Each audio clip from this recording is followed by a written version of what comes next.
Dungeon Hunter. Chapters 223 to 242. Chapter 223 to 225. Explosion. A familiar demon was collapsed against a wall. His whole body was covered with blood. His white face was even paler. If it wasn't for the rising of his chest, she would have thought he was dead. Yu-Un-Hai caught her breath. Her mind was blank. Her hands shook as she formed fists. And she moved quickly. Please. The awakened. Among them, she was one of the best. Her hearing went beyond the limits of a human, so she could hear the sound of a beating heart from far away. But right now, she felt like an ordinary person. She couldn't hear or feel anything. Yu-Un-Hai brought her ear to the man's chest. Dugan. Finally, she heard the sound of a heart beating. Ah! Yu-Un-Hai shed tears of relief. She didn't know why the tears were emerging. There was just a vague feeling. At the same time, Yu-Un-Hai was quickly able to recover her control. She looked around. There were traces of a disturbance. Dead demons. An assault. He was taken by surprise. She nodded. It was clear that the man had been attacked and fought back. Yes, he wasn't an easy opponent. All of his enemies were eventually slain. But the man himself was wounded and collapsed. It isn't over. It happened at least twice. Her mind was jolted awake. The traces in the surroundings didn't lie. It was obvious that he was assaulted several times but defeated them all. If that was the case, there might be another attack. Yu-Un-Hai immediately lifted the man. It was like he was dead. The man was exhausted and Yu-Un-Hai was unable to deal with any demons. However, the outside was filled with creatures. She didn't know if it was possible when alone, but they wouldn't be able to escape notice with two people. Hide in a safe place. That seemed to be the only way. Yu-Un-Hai started walking. She hadn't experienced any obstacles when coming here. She was able to remember a place that seemed the most secure. The clock tower. The creatures couldn't easily approach the clock tower. It was a gamble. The clock tower had to be dangerous for the creatures to avoid it. Yu-Un-Hai used all her strength to escape the underground area with the man. Yu-Un-Hai moved quickly. She had memorized a map of Greenwich Observatory. Although the interior was renovated, the framework hadn't changed that much. This was the fastest and safest road. I have to treat him. The man's body was like a fireball.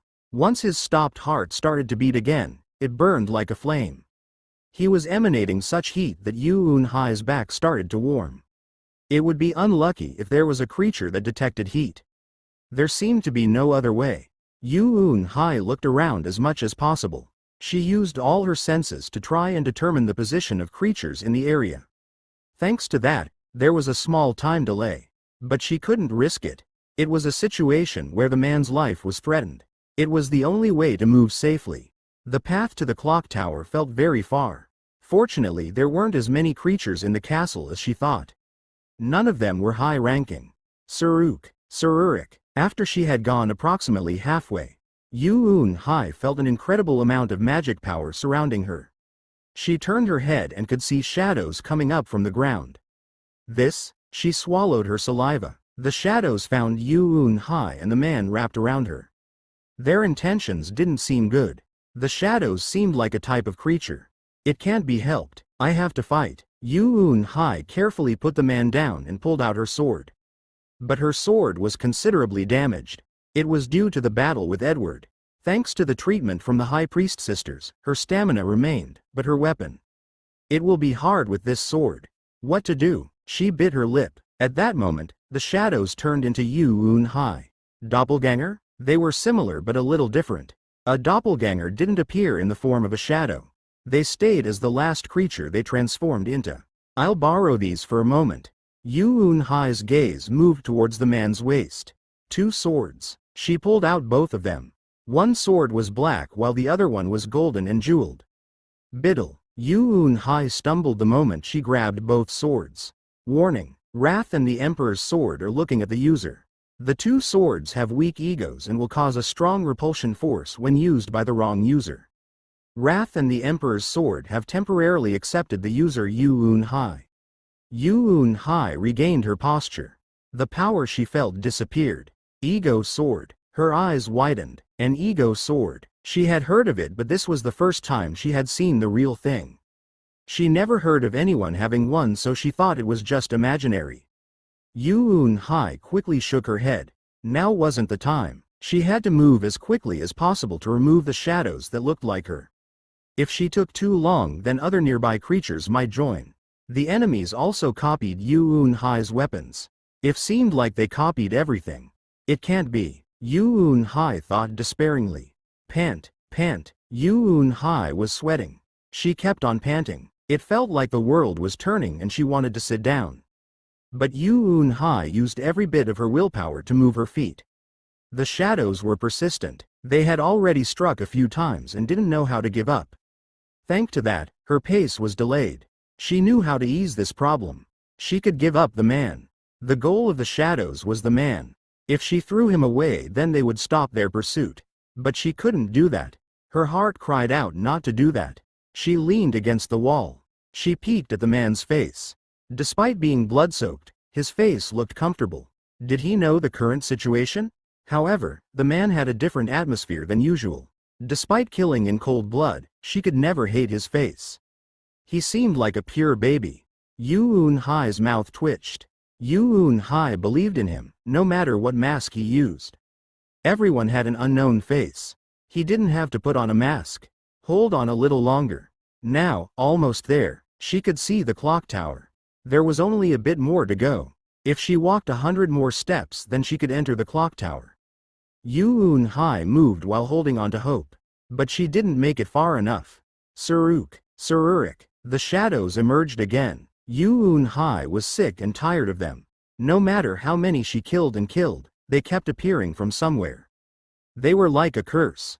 They wouldn't stop until they exterminated their target. Yoon-hai raised the swords again. She moved despite not being familiar with dual swordsmanship. To be exact, it felt like the two swords were telling her how to move. She listened to the swords' whispers and moved. And her movements closely resembled that man's. The skill, sword flow, passive, has been created. Strength and agility have increased by 2. You have become more sensitive to the sound of the swords. She didn't worry about the messages. Yoon-hai took a deep breath and quietly took an attack stance. She felt more pliant than before, so now it was time to deal with the shadows. Quack. The shadows surrounded Yoon-hai. Yoon-hai sliced the waist of the first clone. Yoon-hai soon forgot all tiredness. She only focused on killing the shadows. Nothing else mattered. The skill, trance, passive, has been created. All stats have increased by 2. When falling into a trance-like state, all stats will increase by 5. Was it due to following the man's movements? Or was it because the two swords were telling her the way? The messages continued rising. Right now, none of them entered Yoon-hai's eyes. Flop. Yoon-hai collapsed to the ground soon after defeating all the shadows. She had no stamina left. She didn't even have enough stamina remaining to flick a finger. Nearly there, her vision was becoming increasingly blurry. Yoon-hai reached out and grabbed the man's hand. If the shadows attacked again, then she wouldn't be able to do anything. Death. Her life would end along with the man's. It was at that moment. Lul tilde lulu lul tilde mirror. Mirror. Is Yihi the prettiest in this world? Yes, tilde Yihi is the best in the world. Omo, really? Yihi. Yoon-hai saw a small fairy holding a hand mirror and dancing in the clock tower. Huh? Ugly woman. And, Hyok, master. The fairy cried out in dismay after confirming the man's appearance. Pandemonium was persistent. I should have watched him more carefully. That was my fatal mistake. Thanks to the many surprise attacks, I was wounded and exhausted. I was able to do a lot of damage, but Pandemonium recognized my strength and prepared suitable troops. However, everything became faint after the fight was over. I heard a familiar voice, but I thought it was already too late. Too late, master, master, NN, don't die and leave Yihi. Agu tilde KK, if master dies then Yihi will go with you. Eng, kahuhuhung, my ears hurt, someone was wailing by my side. My mouth opened without me knowing. Noisy, sniffle, Pyung, master? Yihi's snot-covered hand touched me. I got up with a slight frown and saw an entirely different place from where I last was. Yihi, this is the clock tower? Yes. Yihi moved, and the bad girl is tied up. Yi finished crying and placed her hands on her waist. Who, you know, that ugly girl. Yi doesn't remember her name. Her explanation was inadequate, but I was convinced that she was talking about Yu Un-hai. It was because I heard Yu Un-hai's voice in my dream. Where is Yu Un-hai now? That Tilda in the next room. Yi tied her down. Did that bad girl attack Master? I got up and headed to the next room. Oswin was standing in front of the door, guarding it. Your Majesty, are you okay? You came back. I received an urgent message from Fairy Nim stating that I should come back. By the way, Pandemonium is really terrible. Sending so many after your Majesty. Oswin had already determined that the opponent who drove me into the corner was Pandemonium. I entered the next room. I was able to see Yu Un-hai naked and bound to a chair. Fairy Nim insisted on doing this. I couldn't stop her. Oswin muttered a little bitterly. Yu Un-hai had helped me greatly when I fainted, but Yi was mistaken. She didn't know and tied Yu Un-hai up. I clicked my tongue as I entered the room. I unfastened the chains one by one, then caught Yu Un-hai before she fell and laid her down. Soon I took out a potion from my magic bag. Elixir. It was a potion that could heal someone as long as they weren't dead. I had confirmed some things. I drank the elixir after Pandemonium's surprise raid, but it wasn't that effective. It was clear that there was a relationship between transcendence and the effects of the elixir. Anyway, it wasn't necessary for me because it wasn't that effective. I poured the elixir into Yu Un-hai's mouth without any hesitation. Cough. Yu Un-hai started coughing. But I didn't stop pouring the elixir and Yu Un-hai was forced to drink it. The origin is damaged. It seemed like she had used all her magic power coming here. The elixir helped restore the origin of her magic power. I poured all the elixir and placed a hand on Yu Un-hai's chest. It was to help the circulation of magic power. There was the possibility of a side effect, so I filled the empty spaces with my magic power. I gently covered her with my magic power. I stayed in that position for about an hour. After finishing, I stood up. Go back. This isn't the place for you. That, Yu Un-hai called out from behind me, but I didn't stop. I honestly couldn't understand why she returned. I sent a glance to Oswin once outside of the room. Oswin nodded. Oswin brought Yu Un-hai far beyond the boundaries. My magic power recovered quickly. I stretched my neck from side to side. There was the sound of my bones and muscles relaxing. After that, I grabbed Wrath and the Emperor's sword and descended the clock tower. Master, I should stick to you. Yi immediately followed me, but I didn't pay her any attention. I have to look at the situation. It seemed like I had been collapsed for one day. In the meantime, many things had changed greatly. First of all, Ariel Diablo had dealt damage to Upa. She took advantage of the gap and reduced Upa's power by half. It was the same for the battle between Pandemonium and the Angels. Pandemonium turned a lot of his power on me and almost succeeded. There was a hole in his power and Hash counterattacked. Thanks to that, the battlefield became more chaotic. Pandemonium would have realized that his surprise attack failed. The Shadow Hunters were persistent. They weren't difficult opponents, but there were a lot of them. Besides, the puppet demons didn't die easily due to an ability to regenerate. I succeeded in destroying all of them, but had been injured. I knew that it was Yu Un-hai who brought me to the clock tower while I was unconscious. However, I didn't have room for gratitude. I couldn't understand why she had returned. It was a really risky tightrope. Victory and defeat will be determined in the near future. I need to use that gap. They would feel confident at the moment of victory. The winner would only be paying attention to the loser. If I used hope at that time, then I could do the most damage. Pandemonium's surprise raid was over. He was currently moving quickly to stop the Angels. If successful, half of his purpose would have been achieved by assassinating me. However, Pandemonium failed and was on the defensive. His army was now inferior to Upa and Ariel's. Only a terrible future waited for him. Pandemonium, you shouldn't have aimed for me. If he had kept that power to deal with the Angels, then he would have already won. It would have been Pandemonium's overwhelming victory. That would have been more profitable, but he failed. It was too late for him to regret it now. I headed back to the underground area. I was confident there would be no more raids. Once the moon rose again in the night sky, victory would be decided. Kuhuk, Ariel Diablo was kneeling on the ground. Her mouth was bloody and her whole body was a wreck. Upa was similar, but he had a little more room to move. You cowardly wretch. Ariel grinded her teeth together. She was able to break through and set a stage for reversal, but the absolute difference in numbers was too much. The Silver Knights eventually collapsed. The monsters gathered in that gap and cooperated to strike at Ariel. Since ancient times, all things yielded to a larger number. Ariel was strong, but her opponent was the same. As she kept fighting Upa and the creatures, her stamina became severely depleted. In the end, Upa succeeded in knocking Ariel down. Heck, damn bitch, this is my strength. Why do you keep going on about cowardice? In fact, Upa was really discomforted. Ariel had been slightly ahead after fighting for a few days and his wounds had accumulated. But the last person standing was Upa. Of course, he had received tremendous damage. His creatures had visibly reduced by hundreds of thousands. There were around 50,000 left? He also lost a considerable number of demons. I will kill you cleanly. It is time to end the unfortunate relationship between us. Upa and Ariel had an extremely bad relationship between them even in the demon world. Now it was finally time to break those chains.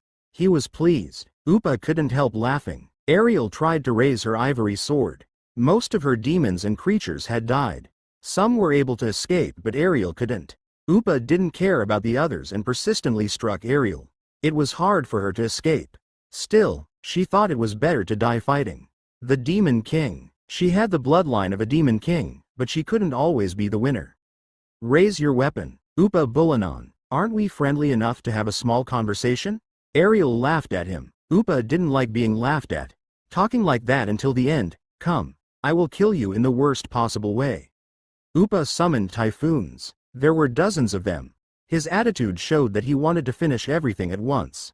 Soon they collided, and, at the same time, the whole world was covered in a white light. Pandemonium was attacking the Angel's main army. He didn't have enough troops to drag the melee out, so he decided to strike the enemy's base. But only underlings were present at the Angel's base. He killed the throne's angel, but the most important cherub wasn't there. Where did he go? Pandemonium frowned. Did the angels realize that he was coming? No, it couldn't be. His plan was perfect. He slowly surrounded the base with creatures. It was impossible to notice without being able to predict the future. If so, why did his plan fail? Why? For what reason? Pandemonium's mind started spinning quickly. Not only the cherub, but the major angels couldn't be seen. All the high-ranking angels had left their positions. Usually, this was confirmation of a defeat. But the angels were equal to him. He couldn't push them back that much. Why was it necessary for them to leave when there was a chance of winning? He thought about it for a long time. But an answer couldn't be determined. However, he soon realized why. The world turned bright. He was surrounded by a white magic power. This feeling, get the hell out, his instincts warned him. It was dangerous. The white light wasn't normal. But he was already one step too late. The light spread out for hundreds of kilometers around Greenwich Observatory. I was also swept up in the explosion. I didn't move because I needed to keep the Grand Dukes here. There were creatures keeping an eye on the clock tower. They checked many times to confirm that I was still here. It was a situation where I couldn't move. There was a danger that the Grand Dukes would notice something and escape if I left Greenwich Observatory. I needed to make the net stronger. I was still slightly injured from Pandemonium's attack. Now I needed to deceive them. A risky gamble. I had installed magic power boosters in Greenwich Observatory to amplify Hope's power. The range of the explosion would double and the destructive power would be stronger. In other words, a great number of demons and creatures would be destroyed right away. I need to be more certain. The range of Hope couldn't be too narrow. There was also the possibility of escaping through a scroll. If the destructive power wasn't what I imagined, then many could survive. So I made a gamble. It was a requirement when going on an adventure. I evacuated all the major creatures and Yihi returned to the dungeon. The explosion of Hope would only affect me. Kwang. When the explosion happened, I was also on the battlefield. I was almost at the place where the Grand Dukes were when the world turned white. My skin started to gradually melt. The Grand Dukes felt the danger and quickly put up defenses, but the rest vanished in the blink of an eye. How great! My expression slightly distorted. Were my calculations wrong? Even though most of my magic power was restored, the explosive strength of Hope was beyond imagination. My skin was melting. Not many would survive in the aftermath of this explosion. I was closer to hope than others and felt the effects more strongly. It was a little bit dangerous for me. Yu Hai looked at the white flash from a distance. His Majesty will be safe. Oswin was next to her. The two of them were traveling on white. They had moved for half a day and barely escaped the scope of the explosion. I don't have a good feeling. Again, can't we go back? His Majesty wanted me to take you to the original location. I have to follow that order. Oswin spoke gently. Although he now had the terrible appearance of a creature, he was originally a human. He was a skillful blacksmith who dealt with iron. It was unfortunate that the Hell Monarch noticed him, but he didn't completely forget his human mind. By the way, you are really a stupid woman. Why did you come back? Thank you for bringing His Majesty back, but aren't you human? He said something. He is our hope. I came back to verify if he is that hope. Yu Hai replied without any hesitation. She had gone over that answer in her mind several times. Oswin closed his mouth. Then he opened it again. Is he your hope? Yes, I guess so. He is humanity's last hope. Nobody else knows it. Huh, a human still thinks that despite knowing His Majesty's true nature? Then what will you do next? I don't know. Everything is confusing. However, I feel sorry for him knowing that he is surrounded by enemies. Yu Hai sympathized with the man. She didn't know why. She just felt sorry for him. Oswin was dumbfounded. He thought that this woman was crazy. Then what about staying by His Majesty's side? Huh? The seal of a slave. Then His Majesty will give you some credit. Oswin threw out those words. In fact, Oswin knew that His Majesty, or Randolph Brigzeal as she knew him, tended to open up a little more when there was a contract. It was because he was sure that person would stay at his side. I understand. I'll do it. You will regret it. It is fine as long as it will benefit the world. Getting closer to him will help out a lot. Huh, a totally genius idea. It is so bizarre that it is genius. Oswin was filled with admiration. Yu Hai gave him a pained smile. Will he be okay? Believe in him. Oswin replied concisely. A heavy silence returned. Soon the explosion stopped and the white light faded. My eyes were ringing. My senses felt shallow. My vision was blurred and my whole body was stinging. It was the aftermath of the explosion. My magic power has evaporated. I shook my head. Of my restored magic power, only 2% was remaining. This was just enough to sustain my flesh. It was a testament to the enormous magic power that went into protecting my body. Of course, I didn't have that much magic power remaining before I turned and searched the surroundings. There were craters all over the place. The holes were deep. The clouds in the sky were cleared. The creatures around me had evaporated. I couldn't see even one bone. All the corpses were gone. There weren't even the remnants of high-class creatures left behind. How great! I clicked my tongue. It was more destructive than I imagined. The terrain in this area had changed and I alone had survived. However, I soon shook my head. It had great destructive power, but it wasn't enough to kill a Grand Duke. At best, it would only destroy the demons and creatures. The Grand Dukes would be able to keep their flesh. Of course, that was assuming that their original state was fine. I climbed up from a crater. My body was at the bottom of the steepest cliff. The melted ground was still hot but I managed to hold on. My magic bag is messed up. I wanted to get some useful items from my magic bag but it didn't listen to me. It seemed like the explosion had caused the items in the magic bag to be jammed. I shook my head and kept moving. Cheek. It felt like the ground was melting with every step. The earth was burning and melting like it was lava. Quack. It happened when I almost reached the top of the crater. A sharp sound entered my ears. Dagururu. A person's head fell into the crater. I was familiar with it. It was the head of Grand Duke Upa Bulanan. His head had been cut off. As I climbed out of the crater, I looked at the person who killed Upa Bulanan. You son of a bitch. Someone was cursing while vomiting. As I expected, it was Ariel Diablo. Her surroundings were filled with hundreds of corpses of demons and creatures. She had killed all the strong opponents that survived Hope. It was a pure physical achievement, with little help from her magic power. She truly was a weapons master. She could use all types of weapons. Randolph Brigzeal, do you have business with me? Ariel Diablo glared at me. A third of her proud horns were cut off and she had deep cuts on her shoulders. Spears were stabbed in her sides. Anyone could see that she was at her limits. If I attacked Ariel Diablo now with my sword, then it was highly likely I could kill her. She knew it as well. I wasn't in my normal state, but she was in an even more serious condition. You could finish me off now without much difficulty. You can do it, but it should be finished before the other demons under my command arrive here. I shrugged. I won't touch an injured beast. The possibilities were high, but I had lost almost all of my magic power. Besides, in terms of pure swordsmanship, she was ahead of me. There was no guarantee that I wouldn't be gravely injured. Of course, Ariel Diablo would weaken over time. She had far too many injuries for them to heal naturally. It wouldn't be too late to kill her if I just sat and watched. But I needed to be faster than her troops. She was the first person to enter Greenwich Observatory, but her demons and creatures arrived very slowly. It felt like they were coming one at a time. It was a very wise decision. Hoo-hoo, I guess you are more of a coward than I thought. A day will come when we will meet in a normal environment. There is no need to hurry. That is just a coward's excuse. She was provoking me. She was a demon who didn't like being weak. No matter how noble her lineage, she couldn't help her instincts.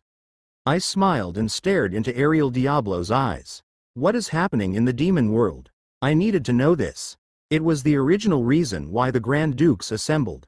I had wanted to hear the story, but the invasion of the angels caused a battle. Ariel frowned. Then she smiled like she realized something. Did you not receive the special quest? Let's say it is something similar. Haha, cough. You don't know. No, I will tell you. Right now, there is someone running around the demon world. Someone strong enough to threaten a Grand Duke? Half of my forces were eaten by him. Upa, Pandemonium, Okuyo's forces in the demon world have completely collapsed. What? I didn't answer for a moment. I put my thoughts together. Who would have that type of power in the demon world? I asked incredulously. The demon world was originally divided into 4 equal parts. Ariel, Upa, Pandemonium and Okulos had divided the demon world precisely between the 4 of them. This had continued for hundreds of years. Yet that was blown away in a few years? It was nonsense. It was an impossible task. There wasn't even an army. He is the only one. Is he a god? He is someone who tried to be a god in the past. Ariel was calm. She didn't seem surprised that something like this had happened. While I was frowning, Ariel asked me, Randolph Briggseel, do you know about the Shadow Emperor? Shadow Emperor, Hell Monarch. He had many titles, but I never imagined that name would pop out of Ariel's mouth. Ariel scowled with frustration. I don't know the exact details. That was just what was written in the contents of the quest. But I know a little bit about the Shadow Emperor. If the Shadow Emperor is truly in the demon world, then it will be a hassle. Not only Ariel, but the other Grand Dukes seemed to know about the Shadow Emperor. They felt fear and hurried after hearing his name. If not, they wouldn't have gathered so quickly like this. Indeed, that was the reason. I recalled the High Dark Elf Sheila for a moment. She was originally Chrysley's mother, but became frozen and was sold at the Demon World auction. She was surrounded by ice, and I felt a powerful curse magic. Oswin hadn't yet found a way to melt the ice. I heard that the magic power was similar to mine. To be precise, it was similar to the Shadow Emperor. I had thought the Shadow Emperor might be in the demon world, but the possibility was extremely low. How could a dead person be in the demon world? Yet now Ariel said that he was in the demon world. The Hell Monarch was devouring the forces of the Grand Dukes. It wasn't easy to believe. The Shadow Emperor, I've never seen him, but I believe Pandemonium has.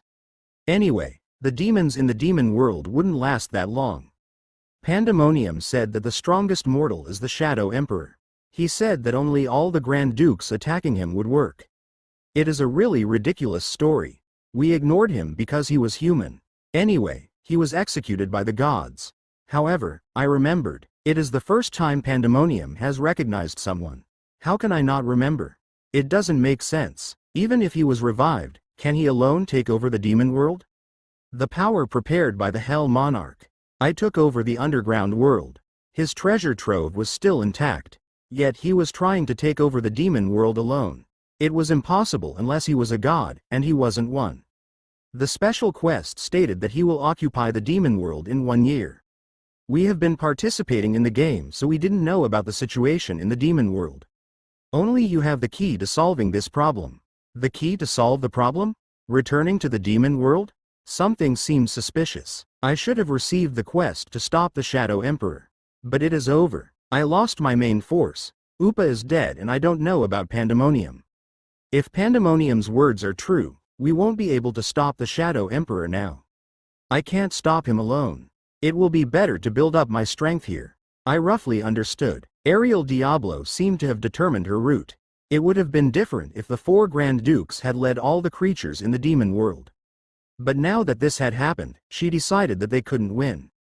Hoo-hoo, if you don't kill me now then you will be very annoyed later on. Pandemonium would be more annoying. I moved my eyes around. Pandemonium couldn't be seen anywhere. He didn't seem to have died, so he must have escaped.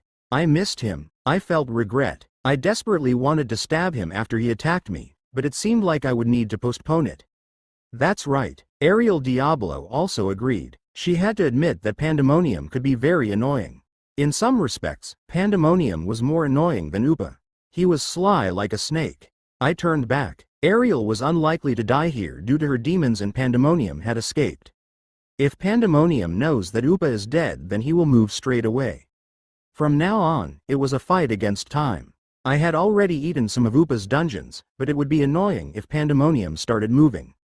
I needed to move faster. Hell Monarch. Shadow Emperor. I thought about the Hell Monarch as I walked. I thought he was dead. His heart was inside me. Even now, my heart was beating faster when I thought about the Hell Monarch. Was it the real Hell Monarch? Or was it someone posing as the Hell Monarch? 1 year. The special quest specified 1 year. If I became a devil and returned to the demon world then I would meet him. Or, he might come here, so I needed to think about my options carefully. Chapter 226 to 228, God. It signaled the beginning of the contest. Upa's death was a great opportunity for the other Grand Dukes.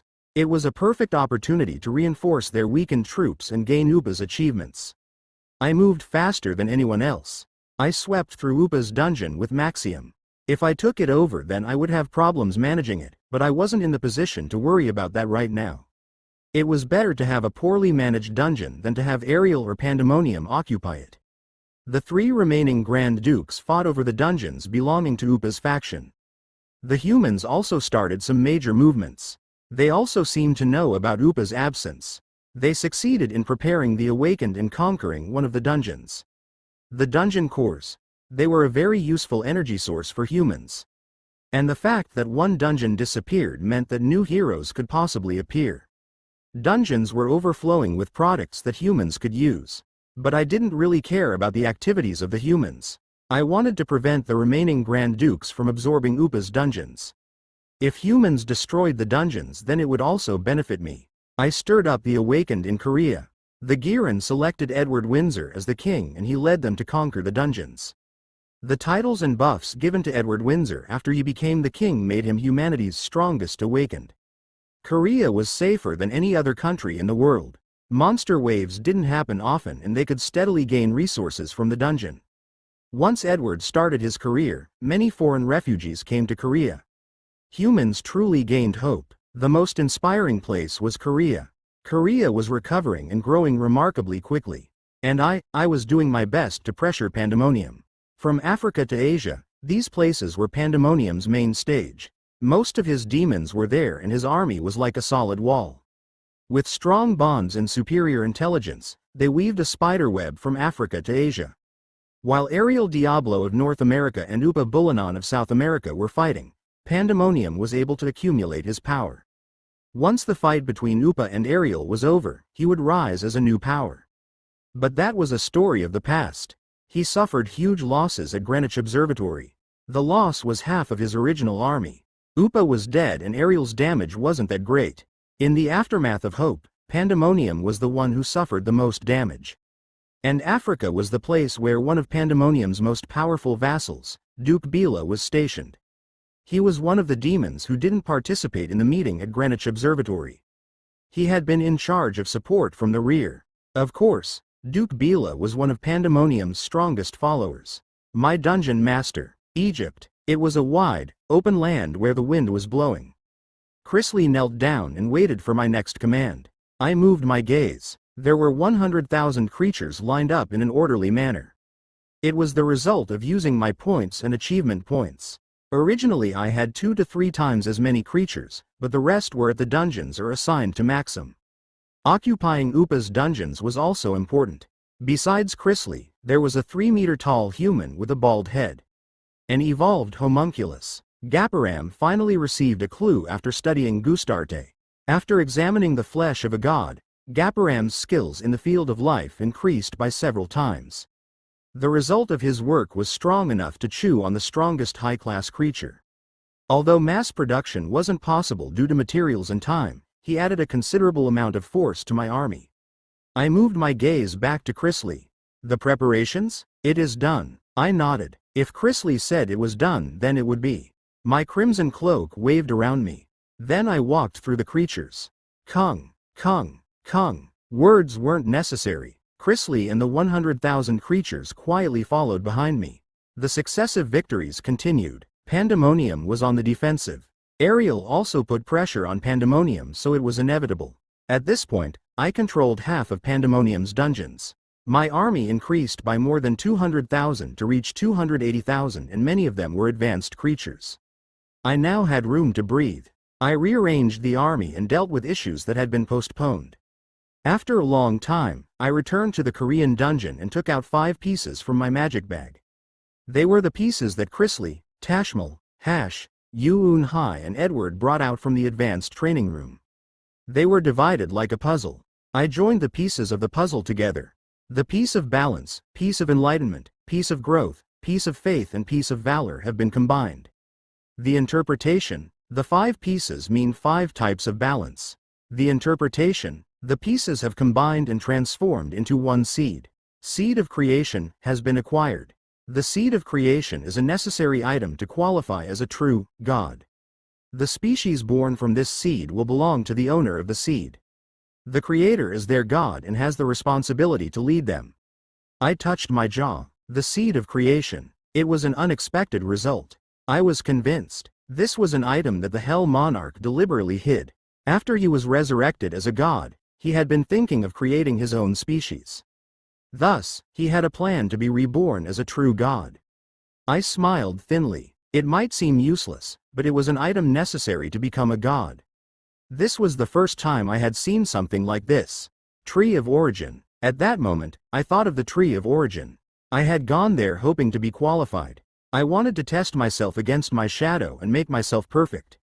Perfection. What was perfection? It was often said that only a god was perfect. Then did the Tree of Origin want me to become a god? I stood up. I was curious to see how the Tree of Origin would react to the seed of creation. Tree of Origin. A huge tree situated in the center of the dungeon with long roots stretching out. I walked near it. Then the stems wrapped around me like it had been waiting. I accepted the stems without any hostility and was sucked into the Tree of Origin's inner consciousness.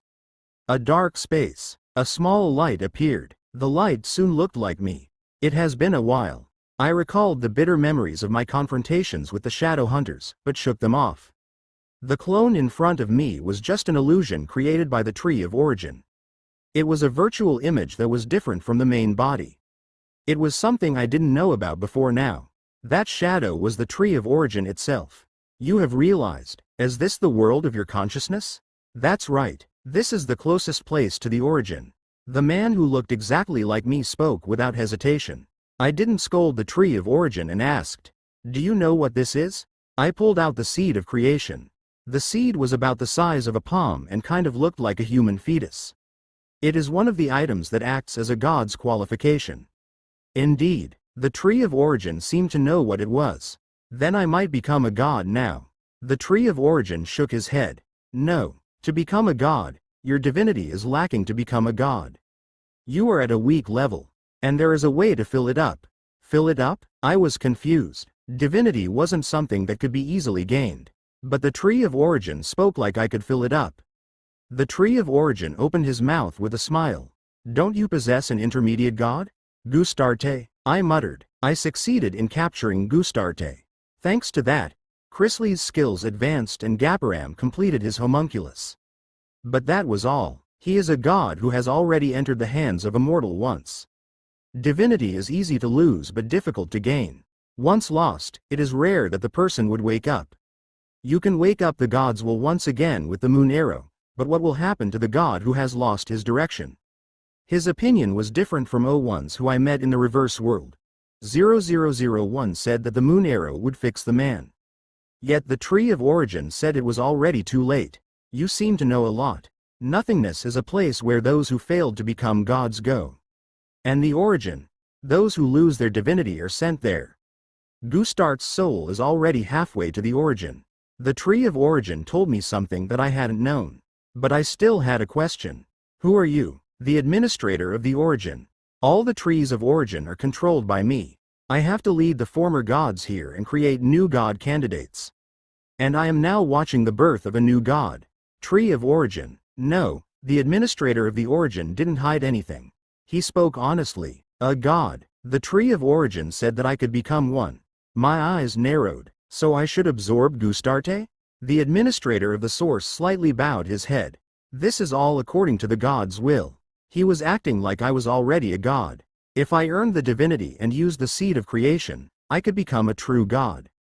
It certainly was an enticing offer. If I became a god, then I could easily become the demon king. It wouldn't be hard to defeat both Ariel and Pandemonium. But that wasn't all I thought about. Don't I have to die to become a god? The administrator of the origin laughed. That's right. Once possessing divinity and having the appropriate qualifications, death is required to become a god. It sounds like you are telling me to die. It is worth becoming a god. It is much more valuable than being a demon king. I understand your thoughts. I was curious to some extent. I closed my eyes and opened them again. My connection to the origin was disconnected and I returned to reality. A real godship was obtained due to the death of the body and the rise of the soul. Gustarte, however, he had a body. It meant that his body itself was made of divinity. Nevertheless, he had fallen and was used by a mortal. Even so, it couldn't be denied that he had a divine flesh. Absorb him. I moved away from the tree of origin. I would become a true god by absorbing Gustarte. But I would have to give up my present life. A god? I had never thought about it. The first god I met was the devil Deathbringer. Deathbringer recognized me as a participant of the game and sent me back to Earth. Thanks to that, I became one of the 72 demons and now reached the position of Grand Duke. And the gods of Earth. While I was on the verge of death, the 72 gods joined forces to turn back the axis of time. I was able to have more experience than others. However, I had never thought about becoming a god myself. I shook my head. I couldn't be swayed by something I hadn't imagined before. From the day I was born, my dream was to become the Demon King. People might say it wasn't comparable to being a god, but I placed different values on each position. For me, I wanted the position of the Demon King. My dream was to sit on his throne and laugh loudly. I came all this way for that one reason. My goal wasn't going to change now. It was irrelevant if I died. Even if I became omnipotent god, I wouldn't be able to sit on the Demon King's throne. The gods had a different concept of time, and they didn't intervene in the affairs of mortals. The administrator of the origin saw me as the next god's candidate. I will awaken Gustarte. I had completely different thoughts from the administrator of the origin. It was because he had a completely different opinion from 0001. So I thought about waking up the involved party. The study of Gustart's body was still ongoing, but it was sluggish. The information was so intensive that it seemed like it wouldn't end in 1 or 2 years of research. But time was limited. After a year, the next enemy to appear would be the Hell Monarch, or a person impersonating him. I needed to prepare for a confrontation with him in the demon world. Until that time, I couldn't leave Gustart's body alone. Yihi. Yes, master. Did you call? Since I entered the dungeon, Yihi had always been waiting nearby. This phenomenon was further strengthened after I collapsed at Greenwich Observatory. It seemed like she didn't want me to leave her sight. I calmly said, "Tell Gaparam, I want to see the results of his research on the moon arrow." Yihi. I watched the research but couldn't understand anything. Then, should I go and kick him? Go ahead. Yihi. Yihi laughed happily as she flapped her wings. Gaparam stood before me nervously, with one hand holding the research materials and the other one holding the moon arrow. The leather on his face looked like a child's face. The study results are good. You did well. The homunculus was very useful. On the actual battlefield, the dominance of the homunculus was great. The homunculus was the one who broke Duke Baya's neck. No, it is thanks to Master's grace that I managed such an achievement. Gaparam bowed deeply. He seemed to have a deep respect for me. Since giving him Gustart's body, Gaparam started to act very politely towards me. I didn't care about his original tone, but it didn't hurt to have Gaparam act like this. Have you made any other progress in the research? I've found out the reason for the homunculus' short life. I had to approach the culture differently from the design itself. When I looked at how a god's body works, it is a technical talk. I wrote it down in a simpler manner in my journal. Gaparam handed over the research data. Most of the results were things that I already knew. He described the tests on the flesh and the effects of a weakened greed, but it was just a hypothesis. Tell me about the moon arrow. He handed over all the data. Then Gaparam sighed and said, "It isn't a common item. The moon arrow is more veiled than his body. But one of the numerous veils, I found out that the moon arrow exists for balance, but that is all." Balance. Maybe it also represented the origin. It seemed like the arrow might restore Gustart's original balance. I spoke in a small tone. I have to try it. What? I will stab the moon arrow into Gustart's body. Gaparam jolted with surprise. It isn't clear what will happen. He might run wild. The 7 sins are objects aimed at the gods. Did you know that? And greed is the best at sealing Gustart's power. That's right. During his research, Gaparam found an association with the 7 sins. The remnants of the flesh managed to suppress Gustart's power, but the 7 sins themselves were aimed at the gods. The more that I thought about it, the sneakier the Hell Monarch appeared. He had prepared a lot for his revenge. I understand. Gaparam quietly retreated after handing me the moon arrow. I turned my head. Gustarte was lying down like he was dead. If it wasn't for the rise and fall of his chest, then I really would have thought he was dead. I held the arrow vertically and I struck Gustart's chest without any hesitation. Puik. The moon arrow shone with a blue light after it entered Gustart's chest. The light grew. The moon arrow changed to look like a big key. A hole was formed in Gustart's chest for the key to enter. Soon, Gustart's body rose up. After the key entered, Gustart's body was split into thousands of pieces before joining back together again. His flesh was being reconstructed. Just like a snake shedding its skin, the unnecessary parts fell to the ground. This process was repeated for dozens of minutes. Once the reconstruction finished, Gustarte opened his eyes. He looked at me with deep eyes that were clearly different from when he lost his ego. Randolph Brigzeal, this is Earth. I must have malfunctioned for a significant amount of time. His words made it seem like he already knew everything. I didn't see any confusion at all. I felt strange as I looked at him. Gustarte, you are a god of the reverse world, right? That's right. I am a god that originally shouldn't be here. And, although I am back, I don't have much time left. Soon Deathbringer will notice and erase me. Are you referring to the devil Deathbringer? Yes. Now that I've regained myself, I am the only god who knows Deathbringer's purpose. His system is even able to neutralize intermediate gods. He will remove me before I can tell the other gods. That was the story behind being controlled by a mortal. Upa wouldn't have been able to just suddenly discover a method one day to control Gustarte. I felt a pure sense of curiosity. I want to know more. Randolph Brigzeal, didn't you participate in the experiment involving Deathbringer's system? Impossible things are created through this system. The dark spirits used a crack to plant a powerful fungus in a gap in my mind. I somewhat understood it. The system, the messages that floated in front of me seemed like they were created by Deathbringer. Certainly, I had been curious. Such a system was created for a reason. Deathbringer had said, "From now on, you are a player in a game I created of this world's destruction." It meant the system was a game created by Deathbringer. I received new information that the dark spirits were the reason why Upa could control Gustarte. Gustarte read my expression and said, "The dark spirits have learned how to deal with cracks. They accessed the nothingness through the crack. The dark spirits invaded my world, which had been connected to the nothingness. Originally, it was impossible, but they borrowed the power of the system and I couldn't do anything. The system is complete. It even has the power to tie up gods. Deathbringer plans to use this system to remove the other gods." In other words, the demons are his test subjects. That is correct. Deathbringer isn't the type of person to be interested in filling the position of the Demon King. Gods shouldn't intervene in such a thing. As the dark spirits master how to use the cracks, they will naturally seek out other gods, or they would try to wake up the beings in the nothingness or origin. The ancient beings that had already been lost, I don't know why, but the dark spirits have become limbs that move according to Deathbringer's intent. The story contained a lot of information. I couldn't follow it easily. One thing was for certain, the dark spirits were doing a job. But it was strange. This hadn't happened in my previous life. The dark spirits had been on the defensive against the other spirits.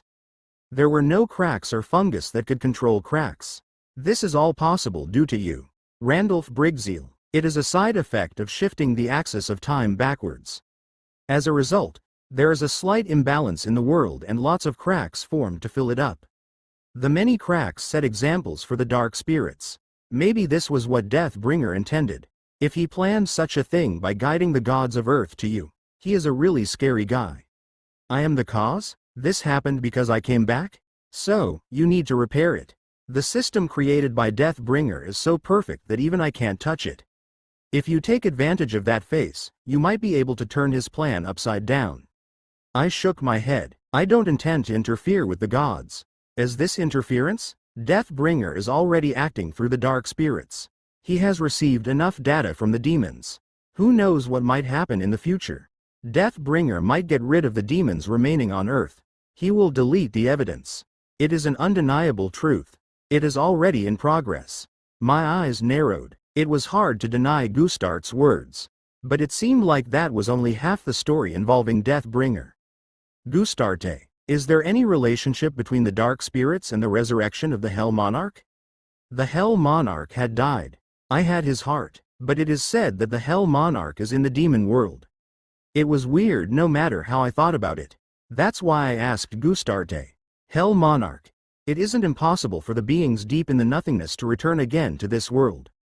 Neither the gods or Deathbringer can interfere. The dark spirits planned and executed the work. But I saw a message that the Hell Monarch was destroyed. Is there a means of destruction without a complete disappearance? The deep depths of the nothingness is a place where even Deathbringer isn't allowed to enter. It isn't unusual for the system to assume that something it couldn't detect was destroyed. One of the things I was most curious about was solved. The Hell Monarch wasn't destroyed, just trapped. Then, the dark spirits reached into the nothingness and pulled him out. The Hell Monarch is a sword to kill the demons. I nodded. In my previous life, that name hadn't appeared that much. It was strange that he would suddenly occupy the demon world in 1 year. Randolph Briggseel, you have received the protection of the system, so it is impossible for the dark spirits to try something on you through the system. There has to be direct military intervention. Gustarte confirmed it. The dark spirits wouldn't be able to plant something in me. They had the ability to deal with an intermediate god. I thought that was a little burdensome, but it turned out that I was safe in this area. If you make my dream come true, then I will return you, Gustarte. I seriously said, I wouldn't be able to harm him if I didn't use the system, so it wouldn't be bad to have him on my side. Thorough preparations were needed. Absorb me. I don't want to be a god. I flatly refused. A god. It sounded good, but that was just on the surface. I couldn't do everything I wanted as a god. However, Gustarte intended something different. You won't be a god. It is just to stop Deathbringer from getting his hands on me. That is the worst case scenario. The gods originally didn't get involved with humans. That was the history of the old days. A typical example was that they didn't care if a species was destroyed. But those same gods seemed to have changed. If I absorbed Gustarte, then I would have tremendous divinity. For all I knew, there was a possibility that my body wouldn't be able to endure it and I would die. I glanced at Gustart's chest. After the key was turned, it had melted and concealed itself in his body.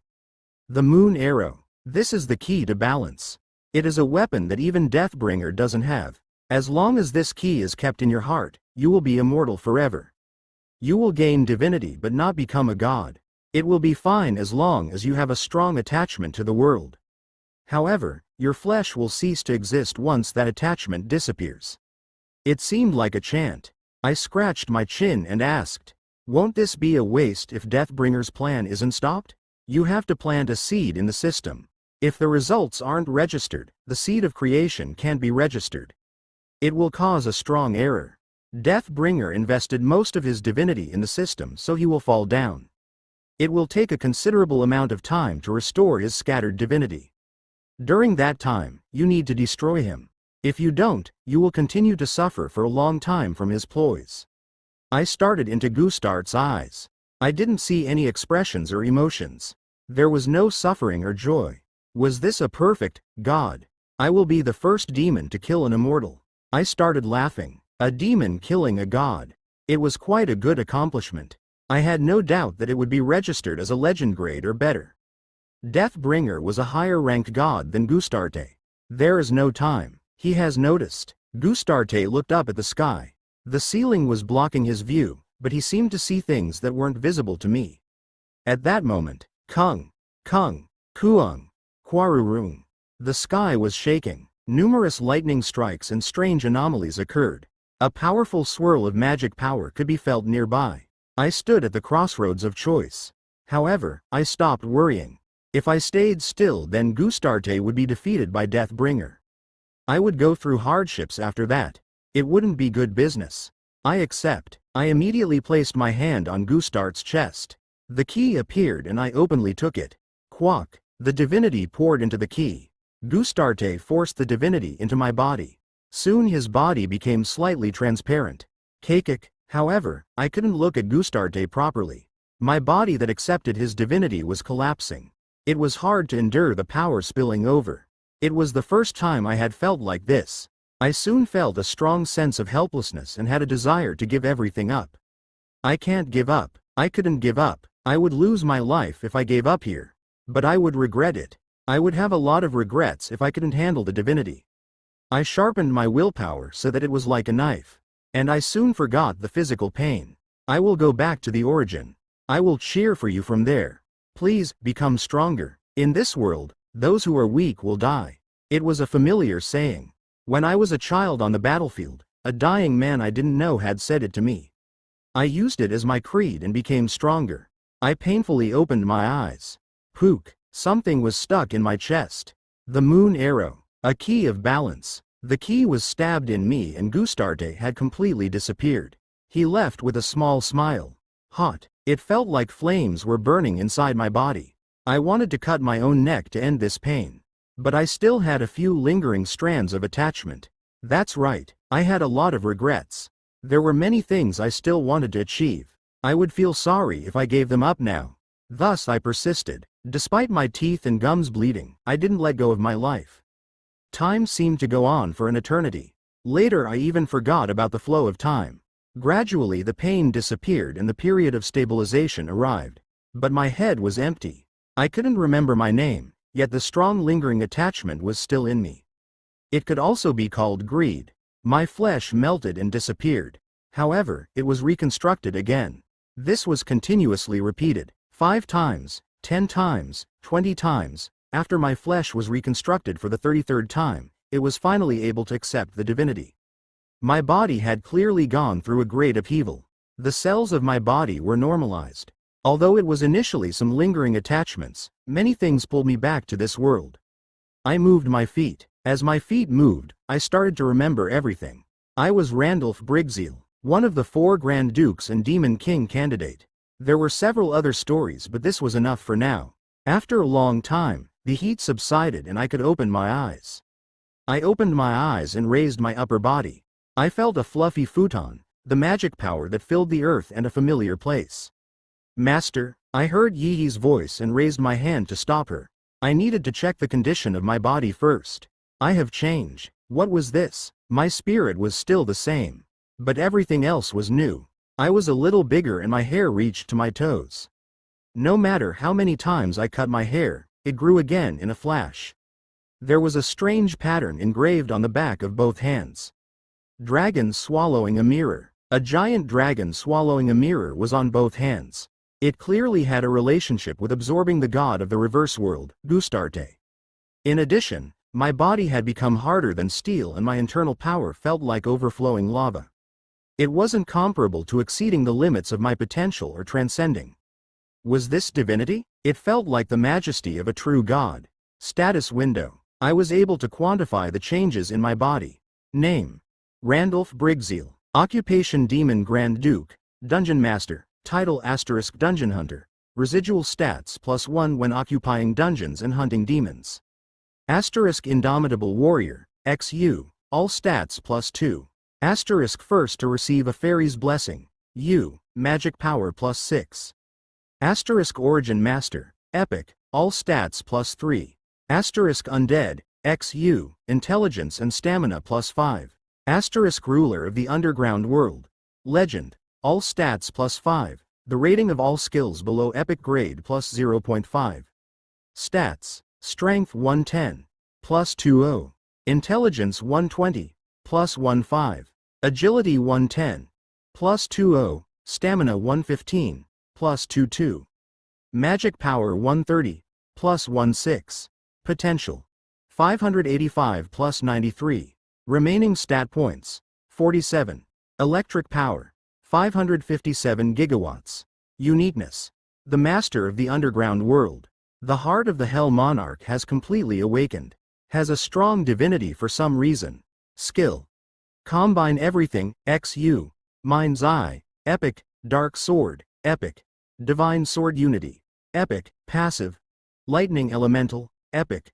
Pride, Epic. Corruption, X Epic. Power of Domination, X Epic. Passive: Spirit Communication, Epic. Passive: Reverse World, God. Skill and item effects: Wrath, Strength +7, Sloth, Agility +7, Pride, Stamina +7, Divine Sword Unity, Strength and Agility +3. Before and after comparison: Strength 119, Intelligence 111, Agility 105, Stamina 112, Magic 116, Potential 470 +93, 570. Strength 130, Intelligence 135, Agility 130, Stamina 137, Magic 146, Potential 585 +93. I was able to see more clearly thanks to the status window. I became ridiculously stronger. Furthermore, I hadn't seen the end of my limits yet. Aside from that, no title was given. However, my pure stats had increased remarkably and I received the skill, Reverse World. I looked at the skill Reverse World more closely. After a moment, an explanation emerged. Name: Reverse World, God. Description: contains the strongest powers of the god Gustarte from the Reverse World. The rating of 2 skills can be permanently raised to demigod. An amazing function is available in the Reverse World. Once specified, it can't be switched to another skill. It was the first time I had seen a god rank skill, so of course the effects were amazing. The skill Reverse World itself had no effect, but it could raise the level of other skills to demigod rank. I would be able to achieve enormous efficiency by using it. It isn't strange to call me a living god. I was stronger. No, it wasn't enough to say that I was stronger. I was indeed like a living god. And I suddenly thought about the existence of a god. If it wasn't for the sin greed, I would never have been able to capture Gustarte. He was able to use skills even in his unstable state. But now his strength was mine. The Dark Spirits, Hell Monarch, Death Bringer. It was worth a try. Chapter 229 to 231, Demon King. It wasn't bad since I had powerful enemies. I turned my head and looked around. Most of my main subordinates were here. Oswin, Chrisley, Tashmal, Roy, Rose and Yeehee. Shock, worry, and astonishment could all be seen. But the one emotion they had in common was relief. How long has it been? To be precise, 139 days, Master. Yeehee said. I laughed bitterly. 139 days. That was almost half the time limit given for the Hell Monarch's invasion. It wouldn't be surprising if there were sudden changes during this time. I didn't know what had happened. I expressed my curiosity. I don't see Maxium. Is he still trying to occupy Upa's dungeons? Maxium, a knight who thought of me as the Hell Monarch and swore allegiance. He moved according to my orders. If everyone had gathered, then he should be here as well. But I didn't see him anywhere. The area became filled with static. None of them could open their mouths. Master, Maxium is dead. That bad pandemonium. Yeehee was forced to speak. I frowned. The last I remembered, Pandemonium was on the defensive. He couldn't afford to send out separate troops. I gave Maxium a massive army and he sliced the enemy like a fish in water. In order to get rid of Maxium, the army also needed to be removed. Then how did Pandemonium remove Maxium? It was impossible in terms of common sense. My expression hardened. Tell me about the last 139 days. In the early days, nothing big happened. I was absent, but it was difficult to reverse the situation. Pandemonium weakened and Chrysley continued winning. Maxium also took half of Upa's dungeons. I could see how much was gained by looking at the residual stats. Ariel also did her best to keep Pandemonium in check. She quickly called her forces and also succeeded in restoring the Silver Knights. If this continued, then it was obvious that Pandemonium would be ruined. There were only a few steps left until he had to officially confront Ariel Diablo. So all of Pandemonium's limbs were cut off. He had only one dungeon remaining. All Yi knows is that Pandemonium pretended to retreat. Chrysley will tell you the rest, Master. I turned my eyes towards Chrysley. Chrysley spoke with a grim expression. My dungeon master. Pandemonium planned something separate. He took Hash. I should have been more careful, but I was drunk on the successive victories. Pandemonium did something to Hash? It was strange. Hash had the highest rank among the angels on Earth, but there was no reason to kidnap him. Even if Hash was kidnapped, the angels wouldn't help Pandemonium. In that respect, the angels were like swords that Pandemonium didn't understand. Chrysley continued like she knew my question. Pandemonium. He used Hash as a sacrifice in front of his dungeon. Along with the cherub blood, he also obtained the blood of a throne's angel from somewhere. When we attacked his dungeon, he opened the door in front of us. The throne's angel opinion. I knew the name. Apart from Hash, he was the next highest ranking and led the angels at Greenwich Observatory. He offered the blood of both of them as sacrifices. It was clear that something unusual had happened. What did Pandemonium open? The summons. Celestial door opened. Chrysley closed her eyes like she was recalling that time. She shuddered like she was sick. Tashmal, Oswin and the others also formed fists. At that time, Tashmal interrupted. Her black wings flapped strongly as she spoke. The seraphim Camael descended. Along with his 1.14 million subordinates, I saw that Camael Nim would descend, but I never imagined it would be at the hand of a demon. Tashmal's voice was filled with rage. A summoning by a demon wasn't permitted. She had fallen but was still influenced by her previous angel state. A seraphim was an angel at the very top of the hierarchy. Except for the celestial king, a seraphim was the strongest angel in heaven. I don't think that Camael would help just because Pandemonium summoned him. Self-destruction? He was driven to the edge. He has a nasty temper and can't stand anyone else taking his position.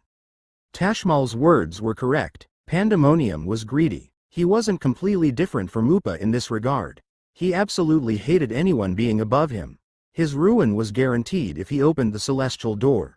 Pandemonium learnt demonic magic. He even knew ancient magic. He was well aware of what would happen if he opened the celestial door. It was strange that, Camael. What is the damage? Tell me the situation. I turned back to Chrysley. Chrysley spoke in a calm manner. Maxium returned to the earth and the army he commanded was destroyed. After Camael was summoned, 70% of the army I led also returned to the ground.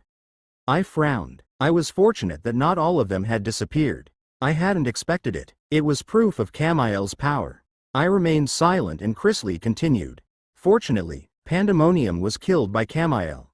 In addition, Camael is annihilating all living things around him in the name of cleansing the world. I collected all the creatures in Korea to resist, but I don't know when Camael will hit. It meant that I was on the defensive. This had all happened in 139 days. Laughter emerged. And, is there something else to report? I wasn't surprised to hear that there was something else. My gaze pierced through her and Chrysley opened her mouth. My dungeon master, Grand Duke Ariel Diablo is waiting. Ariel Diablo. She was a Grand Duke who built up her strength in North America. In my previous life, she had survived until the end and became the final winner. It was surprising that she came to where I was alone. It seemed like she was near the dungeon and had been waiting for me to appear for 2 weeks. It seemed like she had something to share with me. She didn't even have a creature with her. She risked coming to see me for a reason. It has been a long time, Randolph Briggseel. Ariel was outside the dungeon. She was staying at the human's old outpost while waiting for me. I quietly stared at Ariel. She had become stronger in the past 139 days. It seemed like she had used this momentum to cross the wall. She entered a state of transcendence. Even the broken horns on her forehead were restored. Rather, they had grown larger than before. The horns were a symbol of her strength. I erased any expression from my face and asked, "What did you come here for? You must be bored to be playing around like this." "Hoo-hoo, I'm not a lazy demon." Ariel slowly gazed at me. I took an estimation of her. Her words seemed to be loaded with meaning. It was the skill power of words. Those who were lower than her would be affected when she spoke. Her words just needed intent behind them. But it had no effect on me. "You have crossed the wall. Yet even though you are transcendent, I can't see any end. You are truly a monster." Ariel was shocked. She had become able to measure my capabilities after becoming transcendent. Now that I had absorbed Gustarte, it was impossible for her to figure out anything about me. "Are you busy?" I thought it was time for a chat or two between us. "Oh, I'll tell you why I came. You might have guessed. Camiel. It is to discuss measures against the person who came through the celestial door. The situation doesn't look good. I won't hide. What about you?" Camiel destroys humans as well as demons. He is truly running wild. This is all due to Pandemonium's summoning. We have to work together if we want to keep Camiel in check. Joining forces? It was an astonishing remark from Ariel. She was the direct descendant of a demon king. She had a demon king's blood. If the Grand Dukes weren't antagonistic to each other in the demon world, then she would have risen to the seat of the demon king. So she didn't know how to compromise. I never thought she would ask for an alliance with me. I had suffered many difficulties in my previous life due to her. As far as I knew, she never extended a hand to anyone first. Yet now she was requesting an alliance with me. She came directly to South Korea. It was amazing. It was a reasonable choice to remove the enemy first. I had been hoping for a confrontation with her under normal circumstances. However, there was no room for that. It wasn't at the end even if Camiel was removed. The dark spirits and Deathbringer still remained. I organized my thoughts. Ariel Diablo, you and I have to clear up this fight. A competition to decide the Demon King? What good would it do to drag it on? I said indifferently, and Ariel soon smiled. She had the same idea as me. The last one to remain would use everything available to defeat Camiel. Okay, you decide the timing, although I would prefer if it is in the near future. Both of us weren't in the best condition.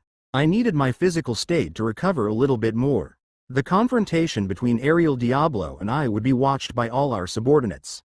That way, things could be finished without any discord. I turned around. Ariel also disappeared from the outpost. Exactly 7 days later, she led 5 loyal subordinates to South Korea. Ariel was the one who set the timing and location, and she insisted on the confrontation being in South Korea. It seemed like she was sure that I wouldn't use any tricks. It might have been stupid, but she was stubborn. I never thought about using any tricks. I realized how important the meaning of my words was after acquiring divinity. There was a chance that I might lose my divinity. I knew it instinctively. Let's decide this. Randolph Briggseel. Ariel was wearing armor and holding a sword made of a Balrog's bones. The long tail bone made her seem like a Balrog. I wore a crimson cloak and infinity armor. Wrath and the Emperor's sword trembled in my hands. As a result of this fight, the Demon King would be determined. I couldn't relax. I had been dreaming of this moment since I was young. Now it was time to achieve it directly, rather than just dreaming. I'll do that. I nodded. I only had a short time to breathe. I struck an attack posture. Kawang, an expert in weapons. She could use any weapons. In particular, no one could follow her in regards to swordsmanship. She spent a considerable amount of time trying to learn all the sword techniques in the world. If I got into a pure armed struggle with Ariel, then I might not have the advantage. Even though I had made many advances in High and Moon's swordsmanship, it was still far below Ariel's pure sword ability. I was 2 or 3 times inferior to her in that regards. It was like the difference between an adult and a child. However, I wasn't going to fight using just physical strength. I was using everything I had in this battle. Even if Ariel Diablo had swordsmanship, I was far ahead of her in other areas. Quadadook. The ground shook. It was like an earthquake was occurring. From the beginning, Ariel had surrounded her sword in chaos. It was her patented, Abyss sword. In order to counter this, I used Dark Sword. It used to be inferior Abyss sword, but my magic power was superior and so it showed several times its original strength. I see. Ariel Diablo's brilliant movements caused minor tremors. I felt it. Her next movements were expected. And I had the ability to dominate every situation. If it was before, then I wouldn't have been able to catch all her movements. Ariel Diablo's movements were filled with finesse and every subtle movement was elaborate. I discovered the optimal route to dismantle her attack. Quack, quack, keng. Our swords clashed. Ariel Diablo was pushing ahead with more vigor. She even used dual swords, so I was forced to be amazed at the frequency of her attacks. She was pouring everything into her swords. My movements were haphazard as I defended against her swordsmanship. Although I was just defending. Waruruk. I brought out Pride's flames. They weren't flames that could burn for eternity. Pride's flames became a real hellfire after my rise in magic power. They swallowed everything for dozens of meters around me. The land melted and her movements were sealed. Kuong. But Ariel didn't stay still. If she stopped moving even a little bit, then it would be her defeat. She raised her swords up high and the ground surged like waves. Waterspout. This was also one of Ariel's skills. The land turned into a tsunami that tried to swallow me. Quang, quang, quang. The tsunami was repeated dozens of times.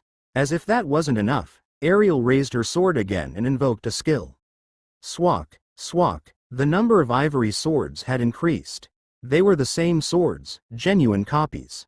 Every single one had remarkable destructive powers. There was a total of 512 swords in the air. Weapon cheat, X epic. It was a skill that could make hundreds of copies of a weapon. The sword was made from the bones of the strong Balrog, and used the high-rated swords to create a huge storm. A total of 512 swords became stuck in the ground, causing it to shake. It was a rain of swords. Giant swamp. That wasn't the end. Ariel clutched her sword and closed her eyes. Then the swords stuck in the earth started to shine. Soon all 512 swords formed a circle around me. Kuong, kuong, kuong. The 512 swords pushed through the ground. Kaiing. Noises were heard from underneath me. A loud noise that paralyzed my hearing. The sound grew bigger until it reached its peak, then it became completely quiet. Kawang. This was the calm before the storm. A deep hole formed and a fierce light emerged from it. The light reached up to the sky and wiped out everything in the middle. A linked skill. Rather than relying on only one, several skills were connected to increase the power. The hole was several kilometers in diameter. The demons and creatures were warned earlier, so they were much further away. If not, they would have been swept away and died. There would have been no exceptions. That's how destructive it was. The gigantic pillar of light continued crying out like a god. Ariel Diablo had transcended. It was an attack that she poured everything into. If she had completed this skill at Greenwich Observatory, then the winning party would have been Ariel Diablo. She would have overturned the battlefield by herself. However, Waruruk, my fire didn't go out. I slowly climbed into the hole of light. Pride's flames were protecting my body. After my growth in magic power, infinite armor had also transformed to look like a red dragon. Dubuk. Finally, my feet touched the bottom of the hole. Ariel Diablo's attack was certainly great. If it hit my body, then I would have been severely wounded. However, this was a fight for our lives. This strike wasn't enough to get rid of me. Gurung. Lightning elemental. Lightning god cried out. Lightning god and Pride's flames both embraced my body to reduce the blow. Once the skill was over, I no longer needed to be protected and Lightning God moved to an attack stance. The size of Lightning God also increased. Skills were affected by magic power, so all the ones I learnt had become stronger. I moved my finger and Lightning God swallowed up Ariel Diablo. Kuong. Lightning God roared. Ariel calmly switched targets. She blocked Lightning God with her Chaos Sword. Cheek. Ariel's sword split Lightning God exactly in half.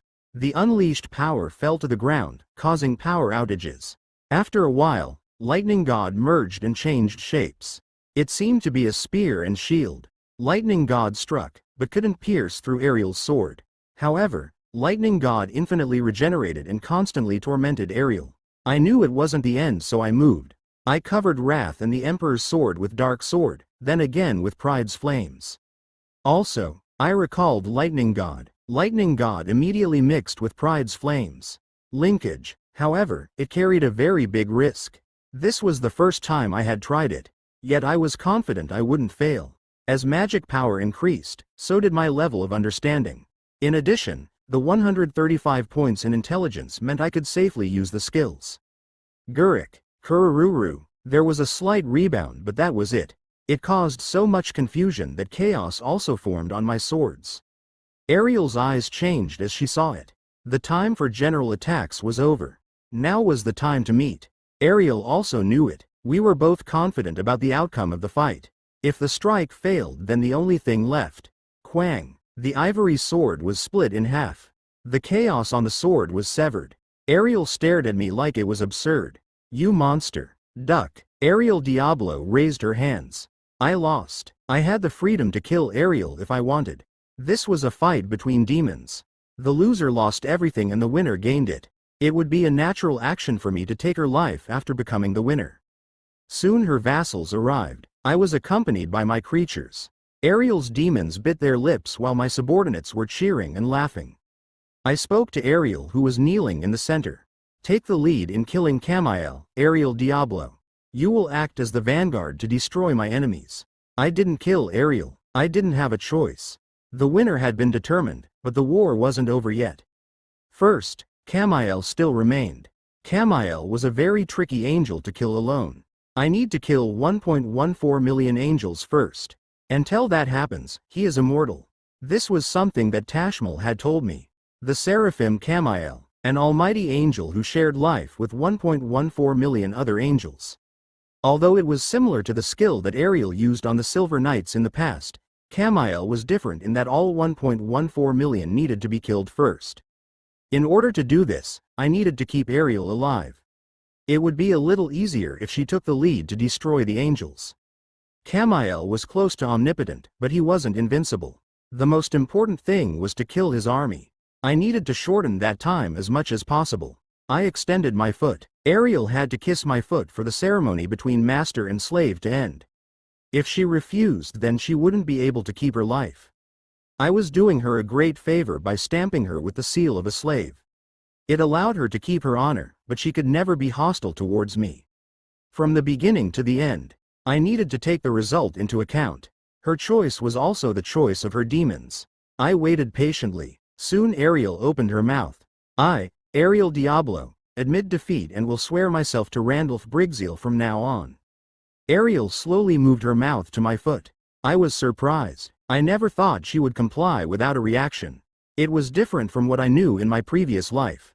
Did I not understand Ariel's personality because I was too weak?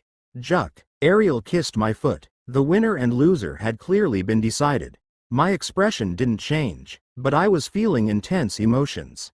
I had moved without a break and finally achieved my goal. I had succeeded in climbing from the bottom up to the highest place.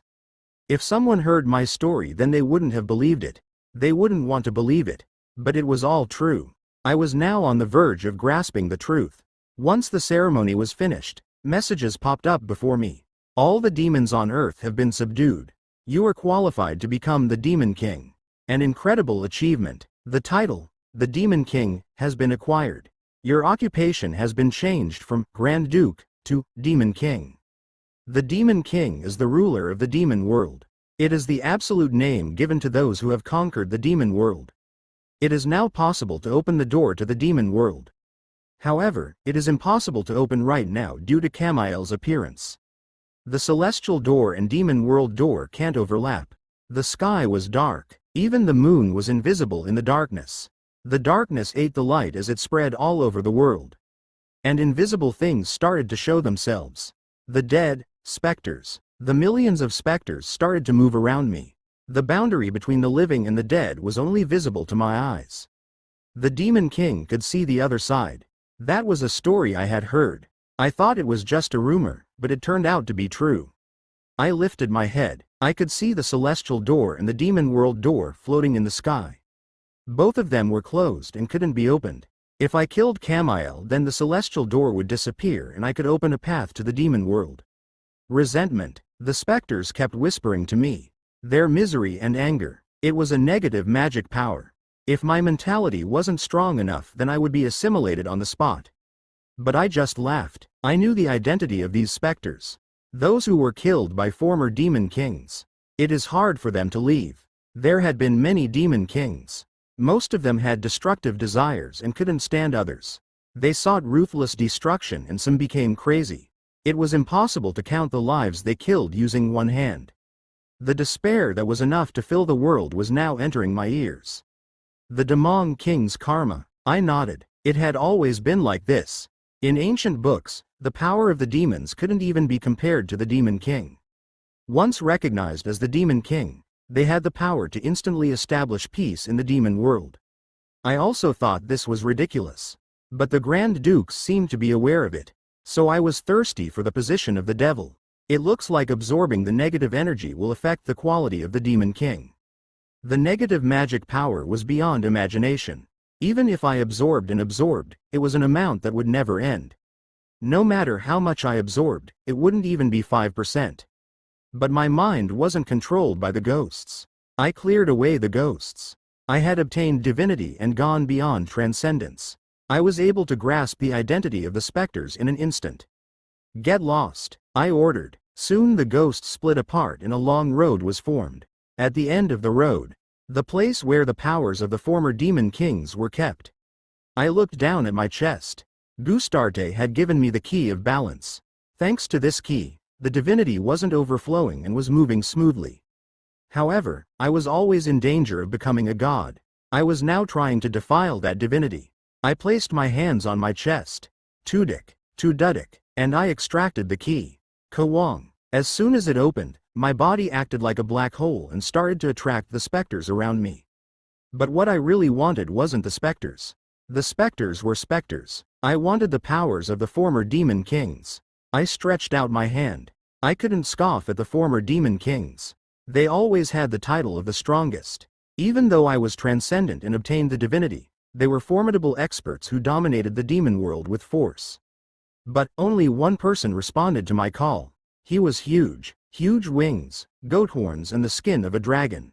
The Demon King Diablo. He ruled the demon world for the longest time among the demon kings, and his family was always guaranteed the position of Grand Duke. Among the nobles, the origin of his clan could be considered the highest. He existed a very long time ago, perhaps when the demon world and demon king system had just begun. I briefly bowed my head. He was worthy enough to be greeted. I was watching you. I have been waiting for a child like you. A child with the true power of a demon. A child who will bring down the god Deathbringer, the coward who brought down his children due to fear. Diablo took a step forward. Soon he joined me, and the impact was more intense than that of the specters around me. Diablo sent me some short memories.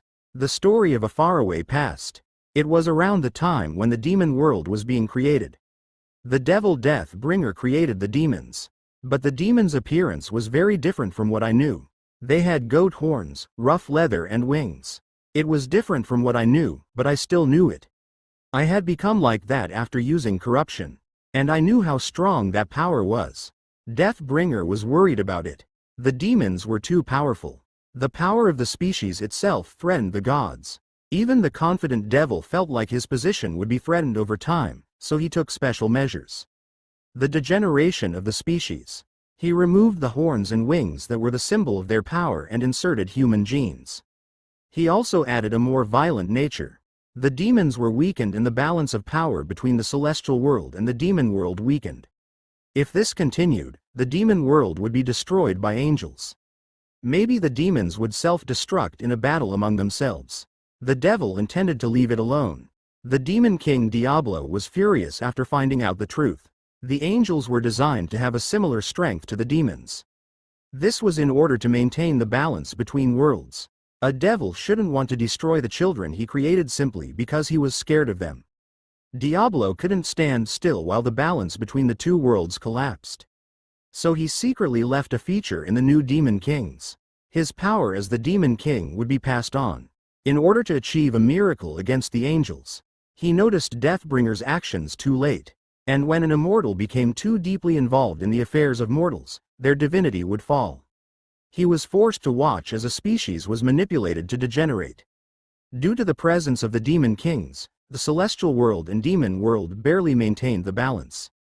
But that was it. The demons and demon world were still at a risk of perishing at any time, both internally and externally. So Diablo had been waiting. The origin demon king. He wanted a demon who could go against Deathbringer. And now, the wait was finally over. I plugged the key back into my chest. The swirling magic power gradually calmed down. However, the sacredness of the divinity was greatly lost. The mirrored red dragons had turned black. Even the intermediate god Gustarte wasn't able to block all of Diablo's magic power. No one knew what would happen when two different powers joined. But if the combination was completed, an unprecedented power might be obtained. Quack! I tore apart this negative world. Thus, the ceremony to become the Demon King finished. I see the Demon King. Once the ceremony concluded, Ariel Diablo was the first one to kneel at my feet. She had still spoken informally with me, but it was different after the ceremony. I see the Demon King. Along with Ariel, the demons in her faction kneeled down. Even the quietly watching creatures took the same posture. Even Yi was swept away by the atmosphere. Huang! I flapped my wings. My appearance had changed. I had huge horns and wings. Even if I stayed still, my magic power flowed around and overwhelmed others. This was power. It was a distinctly different feeling from when I obtained the divinity. I had to check my status window. A smile emerged as I saw my changed status window. Name: Randolph Brigzeal. Occupation: Demon King. Dungeon Master. Title: Dungeon Hunter. Residual stats +1 when occupying dungeons and hunting demons. Indomitable Warrior. XU. All stats +2. First to receive a fairy's blessing. U. Magic power +6. Origin Master. Epic. All stats +3. Undead. XU. Intelligence and stamina +5. Ruler of the underground world. Legend. All stats +5. The rating of all skills below epic grade +0.5. Origin Demon King. God. All stats +10. Grants a transcendent rank. Stats: Strength 127, +30. Intelligence 129, +25. Agility 121, +30. Stamina 133, +32. Magic power 138, +26. Potential: 648 +143. Remaining stat points: 47. Electric power: 742 gigawatts. Uniqueness: the master of the underground world. The heart of the Hell Monarch has completely awakened. Has a strong divinity for some reason. Inherited the power of Diablo, the origin Demon King. Skill: combine everything, XU. Mind's Eye, Epic. Dark Sword, Epic. Divine Sword Unity, Epic. Passive: Lightning Elemental, Epic. Pride, Epic. Corruption. Legend: Power of Domination, X Epic. Passive: Spirit Communication, Epic. Passive: Reverse World. God. True Words, God. Passive. Skill and item effects: Wrath, Strength +7, Sloth, Agility +7, Pride, Stamina +7, Divine Sword Unity, Strength and Agility +3. Before and after comparison: Strength 130, Intelligence 135, Agility 130, Stamina 136, Magic 146, Potential 585 +93. Strength 157, Intelligence 154, Agility 151, Stamina 165, Magic 164, Potential 648 +143. The origin Demon King. Apart from Reverse World, there was a new skill added. True Words. The words I spoke would contain true power. The rating of corruption also went up. I liked it. I had become even stronger. My monster-like stats were close to 800 points. I had never seen stats so high before. However, this wasn't the end. I would become even stronger. I had no thoughts about stopping here. At that time, Ariel looked up at me. Her eyes were different from before. Longing, respect, She was aware of what I had. Her name was Ariel Diablo. Now I had the blood of Diablo inside me. Blood was a powerful draw. I hadn't thought about it, but it wasn't bad. As a result, she was my faithful servant and would handle the enemy more enthusiastically. I was the Demon King, but I still hadn't accomplished my dream. It was to sit on the throne in the demon world and laugh heartily. My dream was to sit there and laugh out loud. In order to do this, I needed to deal with the enemy standing in my way. Listen, Huang. My voice was loaded with magic power. Furthermore, the skill, True Words, was added. It had a powerful effect that surpassed Ariel's skill. All eyes turned towards me. This is my first order as the Demon King. My faithful servants, kill all enemies blocking my way. Don't leave even one of Camiel's angels alive. As you command, as you command. My rule was absolute. I didn't allow for questions. Everyone naturally agreed, so the only thing left was to ruin Camiel. Chapter 232 to 233, Camiel. Camiel was an angel with 10 wings. He led a huge army of 1.14 million and obliterated all life around him. His power was conditional invincibility. He was immortal unless the 1.14 million angels died. The angels' lives were like nutrients for Camiel. But Camiel now had an intense desire to destroy everything. His original personality as a seraphim was almost neutered. It was because Camiel was an angel who moved according to the Great Will. In the aftermath of the summoning, Camiel was unable to hear the voice of the Great Will. This caused Camiel to want to destroy all living things. They were ordinary humans, but some of them had a strangely different feeling. He thought they were polluted or cursed, so he decided to clean them up. If he erased everything, then the closed door would open again and he could hear the voice of the Great Will. In fact, he was strong enough to do that. A third of Earth had already been destroyed and turned into a land of despair. Destruction seemed inevitable. They thought so until my army struck. The humans were frustrated. After the angels' attack began, nobody could stop them. Originally, the angels didn't actively hunt humans. There was complete disregard towards the humans. To be more accurate, they didn't care at all. The angels only actively hunted demons, with human casualties along the way. However, the attitude of the angels suddenly changed. They left countless dead bodies behind them. The angels started in the west and quickly advanced to the east. Humans started to quickly evacuate towards the east. And one of their destinations was Korea. It was a country that was recovering quickly. There were the strongest awakened, and the average level was also high. There were also refugees because they knew that Korea was safely acquiring resources through the dungeon. But there were also top-ranking people from other countries. They lost their countries and moved to Korea. Thanks to that, there were numerous problems but also a lot of support. The defensive wall was thick and there were many strong awakened protecting it. All the awakened in Korea united to prepare for a war with the angels.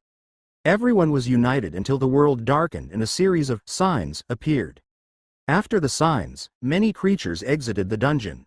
We have to attack. The dungeon master has exited, so this is a perfect opportunity.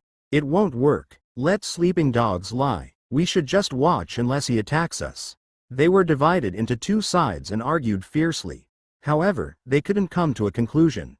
They constantly scouted the creatures in the dungeon, and there was also a frequent outflow of creatures. The only helpful aspect was that the creatures didn't attack humans. People were curious. Korea's dungeon was quiet. There weren't many monster waves and the master of the dungeon didn't do much damage. The only exception was shortly after the dungeon was created. But right now, Korea's dungeon was in an unexpected boisterous state. The creatures left the dungeon and headed somewhere. Communication around the world was cut off, so they had no idea what the creatures were doing. However, a Chinese reporter entered Korea and revealed what the creatures were doing. The creatures are fighting the angels. It is terrible. The angels have already reached Lanzhou in China. They are being pushed back thanks to the creatures. The last line of defense is the creatures. Lanzhou in China was right near them. It wasn't that far away. If the angels pushed through the line, then they would come here. It was faster than they imagined. But the more surprising thing was the attitude of the creatures. Due to the fact that they stopped the angels in another place, the risk to Korea was greatly reduced. Still, there wasn't much hope. People knew how numerous and powerful the angels were. There used to be many demons who fought against the angels, but now there were few. Most of them were dead. The demons weren't strong enough to overcome the army. They wondered if the creatures from Korea's dungeon could stop the angels. They can't stop it. We have to help them. Whether we like it or not, we have to. Look, South Korea in an iron fortress. We should leave here to help out the creatures who have been killing us for years.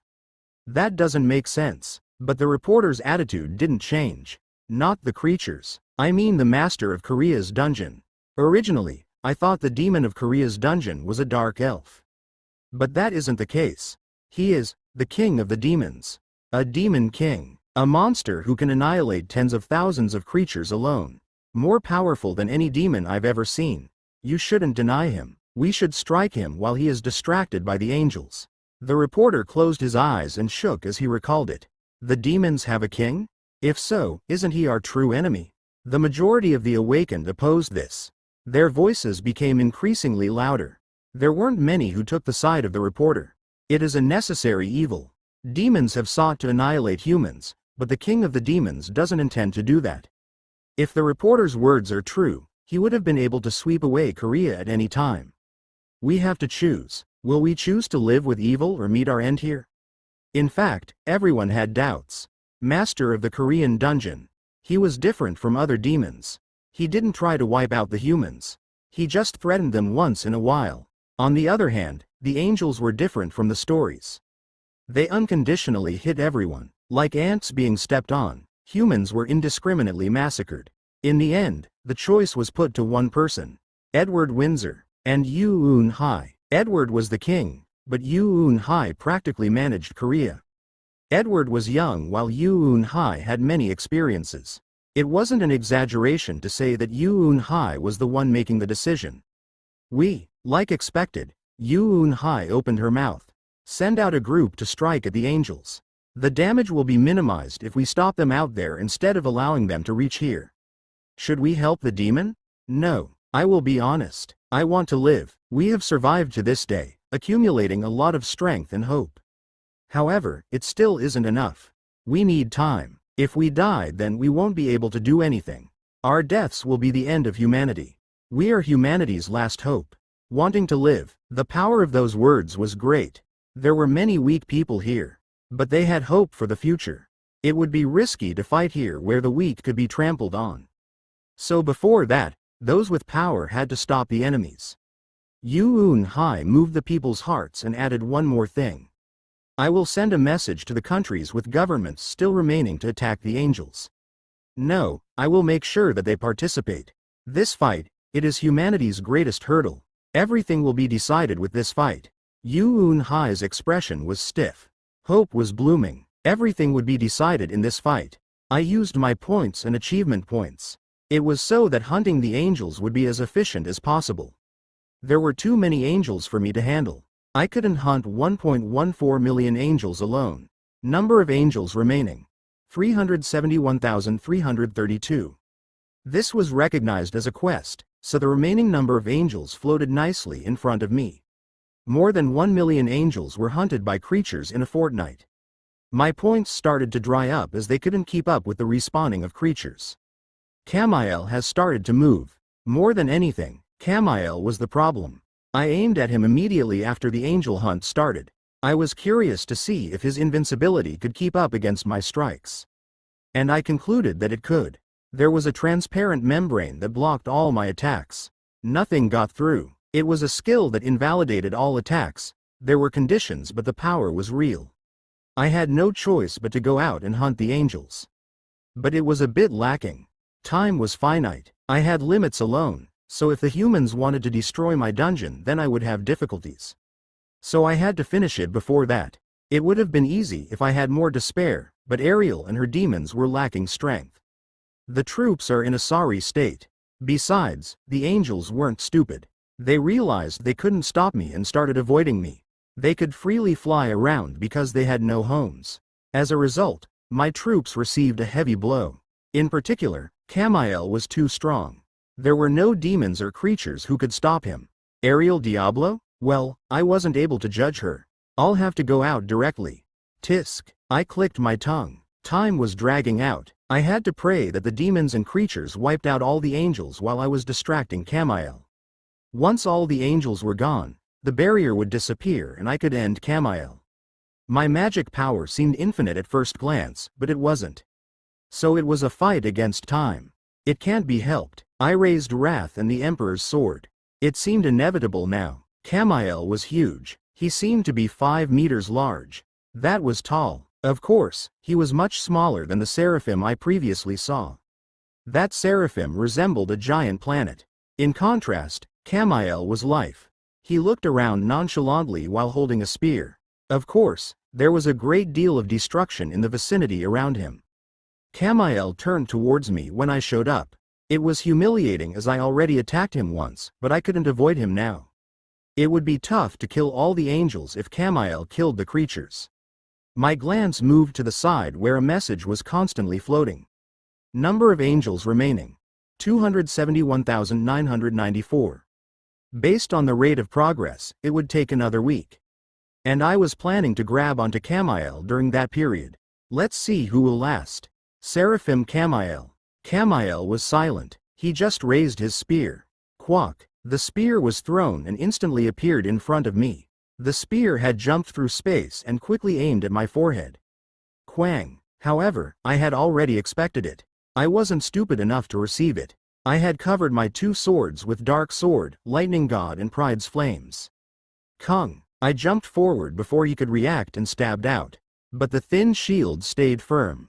Tisk. I was superior in all areas except for one. The shield couldn't be penetrated. I didn't like it. There were many angels around Commute. There were at least 30,000 of them. It would be difficult if they struck all at once, but the solution was easy. Don't interrupt. True words. They were overwhelmed by the power of my words. It wasn't just merely my words, but my gestures and expression as well. The angels flapping their wings stopped moving like a wall had formed.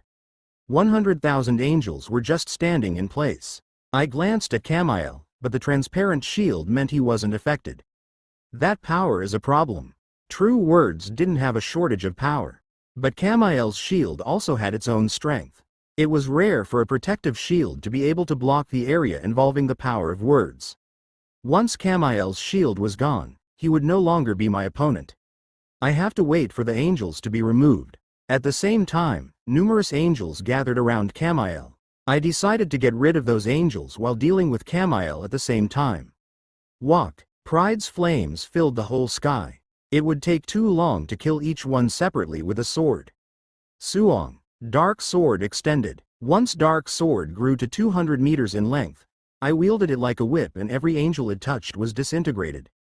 Commute threw thousands of spears to block me, but that wasn't enough to stop my one-sided massacre. The angels didn't attack due to true words, so it was simple to deal with them. Thank you for reducing the numbers, Commute. It was similar to what I had been looking for. 100,000 angels were gathered around Commute. I killed many of 100,000 angels. I couldn't kill Commute, but Commute couldn't block me. After that, Commute didn't gather many angels around here. He watched my movements and only placed the lowest grade angels. He moved alone. It was like Commute realized that the angels were my prey. Our defenses were so strong that we couldn't touch each other. But little by little, cracks were occurring in Commute's shield. I will see how long he can hold out. The number of angels decreased slowly. There weren't many creatures left under my control. Even though I removed the angels here, the rest were vying with the creatures. It was a pure fight. I needed to bind Commute's feet here indefinitely. It was at that time. Papapat. Commute noticed my intentions. I also knew that he didn't have enough power to stop me. Then Commute started to move away from the angels. I was sure it was to hunt the demons and creatures. There was no reason for me to leave him alone. Quang. Lightning God moved ahead. It completely swallowed up Commute's body. It didn't deal any damage, but it affected his movements. I instantly moved in front of Commute. Where are you going? My mouth was in a thin line. My speed was superior. He wouldn't be able to leave this place without my permission. Commute frowned slightly. So you're not a doll. My smile widened. It was the first time I saw any expression on his face since I encountered him. The fight had lasted for 3 days. Yet I didn't know when it would end. It was because the angel killing rate had slowed down a lot. Number of angels remaining: 153,229. The creatures had excellent detection capabilities and found the angels. The problem was that the number decreased by less than 1,000 in an hour. I had to keep fighting as the speed slowed down. It was a tedious war of attrition. I couldn't rest while Commute had time to recharge. The shield was an inherent power, so it didn't contain any holy power. I was aware of this and took a defensive stance. I only went out actively when Commute tried to get away. However, magic power was consumed as these actions were frequently repeated. If this continued, then I would only be able to last one more fortnight. It took more magic power than expected to compete with him. There was a limit to how defensive I could be. I have lost a lot of creatures. I was still receiving reports through Yihi. The total number was still more than the angels. However, the angels led by Commute were much stronger than the creatures at Greenwich Observatory. It was a situation where I couldn't be sure if my creatures could win. The hopeful observation: humans. It was the participation of humans. I honestly believed it. The community of humans in Korea moved. Most of the remaining awakened gathered to oppose the angels. The humans were stronger when united. It was a truth I learnt from previous experience. And they became stronger quickly. Heroes emerged, and it was humans who dealt with the dukes and grand dukes in the end. It was great that they didn't attack my empty dungeon and instead helped with the angels. Chrisley's plan turned out well. This was a plan that Chrisley had thought of. Chrisley moved Yoon Hai, and Yoon Hai agitated the humans. Thanks to that, I had a little help. For example, it was difficult to kill the angels moving on the outskirts. It was satisfactory to let the humans deal with it. In particular, the activities of the Korean awakened were dazzling. Each of the awakened had a high level and had no difficulty in dealing with the angels. It was a little rewarding after I raised them. The more you and I fight, the angrier you seem to be. A devastated land. It stretched out all the way to the horizon. The traces of my fight with Commute were carved all over the land. Commute wielded his spear angrily. I lightly shrugged as I easily got rid of them. I was more bored than him.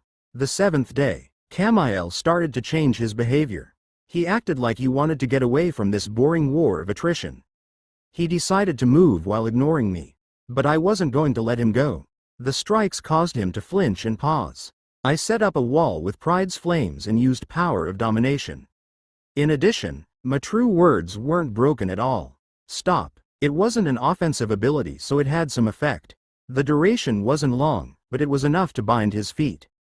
I realized that I could achieve what I wanted without hitting him, so I aimed at that part. Camille's shield was solely for defense. If I didn't intend to use an attack, then he couldn't completely stop it. I just talked and Camille stopped moving. At the same time, Camille's face distorted. It was a really strange move. He couldn't move freely nor defeat me in battle. The angels were slowed down and Camille had no choice but to be influenced. Camille started moving again. Stop. And he stopped. Of course, it didn't always work. Sometimes he managed to defend against true words. It was a fight of probability. Every time it didn't work, I had to go in person to stop him. Approximately 100,000 are left. It was the key to how long this war of attrition would last. Tisk. I clicked my tongue. The number of times true words worked against Camille decreased. On the 15th day, I started feeling a burden on my body. I couldn't catch Camille's movements like before. Sometimes I missed him and a lot of creatures died.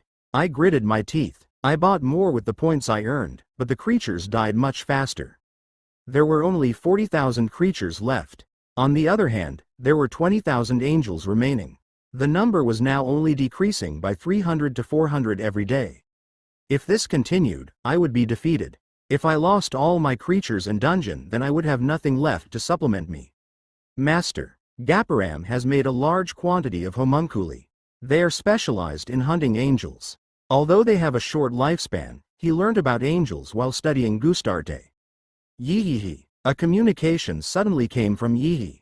Ah, Gaparam. He was also there. He had asked me for some time before the battle began. I had agreed and now the results could be seen. Homunculi that were specialized for hunting angels. After Yihi's words, the speed that the angels were killed had increased significantly. Finally, there were only 400 left at the end of the 20th day.